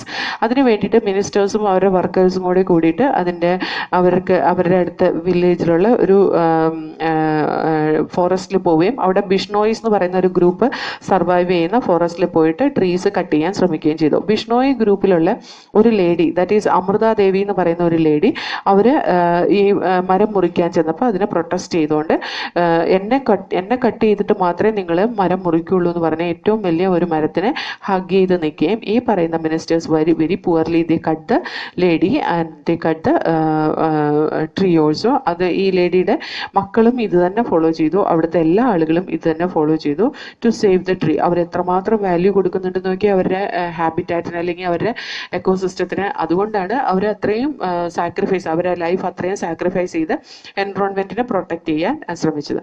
അതുകൊണ്ട് തന്നെ government of India has recent instituted the Amrita Devi Bishnoi wildlife protection award for individual. ആരൊക്കെയാണോ ഈ എന്താണ്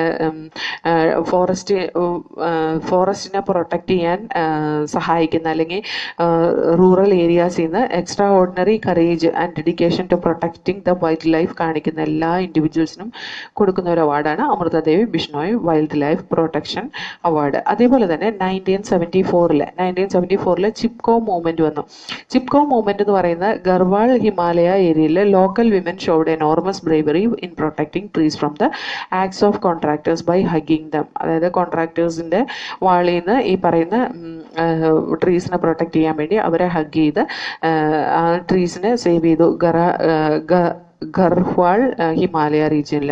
ഓക്കെ, ഇത് ഈ people all over the world have acclaimed the Chipko movement. അതിനാണ് നമ്മൾ Chipko movement എന്ന് പറയുന്നത്. അതുപോലെ ലോക്കൽ കമ്മ്യൂണിറ്റീസ് ഈ ഡീഫോറസ്റ്റേഷനും പ്രിവെന്റ് ചെയ്യുകയും ഫോറസ്റ്റിനെ പ്രൊട്ടക്ട് ചെയ്യുകയും ചെയ്യാൻ സാധിക്കുമെന്ന് റിയലൈസ് ചെയ്തിട്ട് government of India in 1980 has introduce the concept of joint forest management. അതിനകത്ത് അവരെന്താ ചെയ്യുന്നതെന്ന് വെച്ചാൽ ലോക്കൽ കമ്മ്യൂണിറ്റീസ് അതിനെ യൂസ് ചെയ്തിട്ടാണ് ഫോറസ്റ്റിനെ പ്രൊട്ടക്ട് ചെയ്യുകയും മാനേജ് ചെയ്യുകയും ചെയ്യുന്നത്.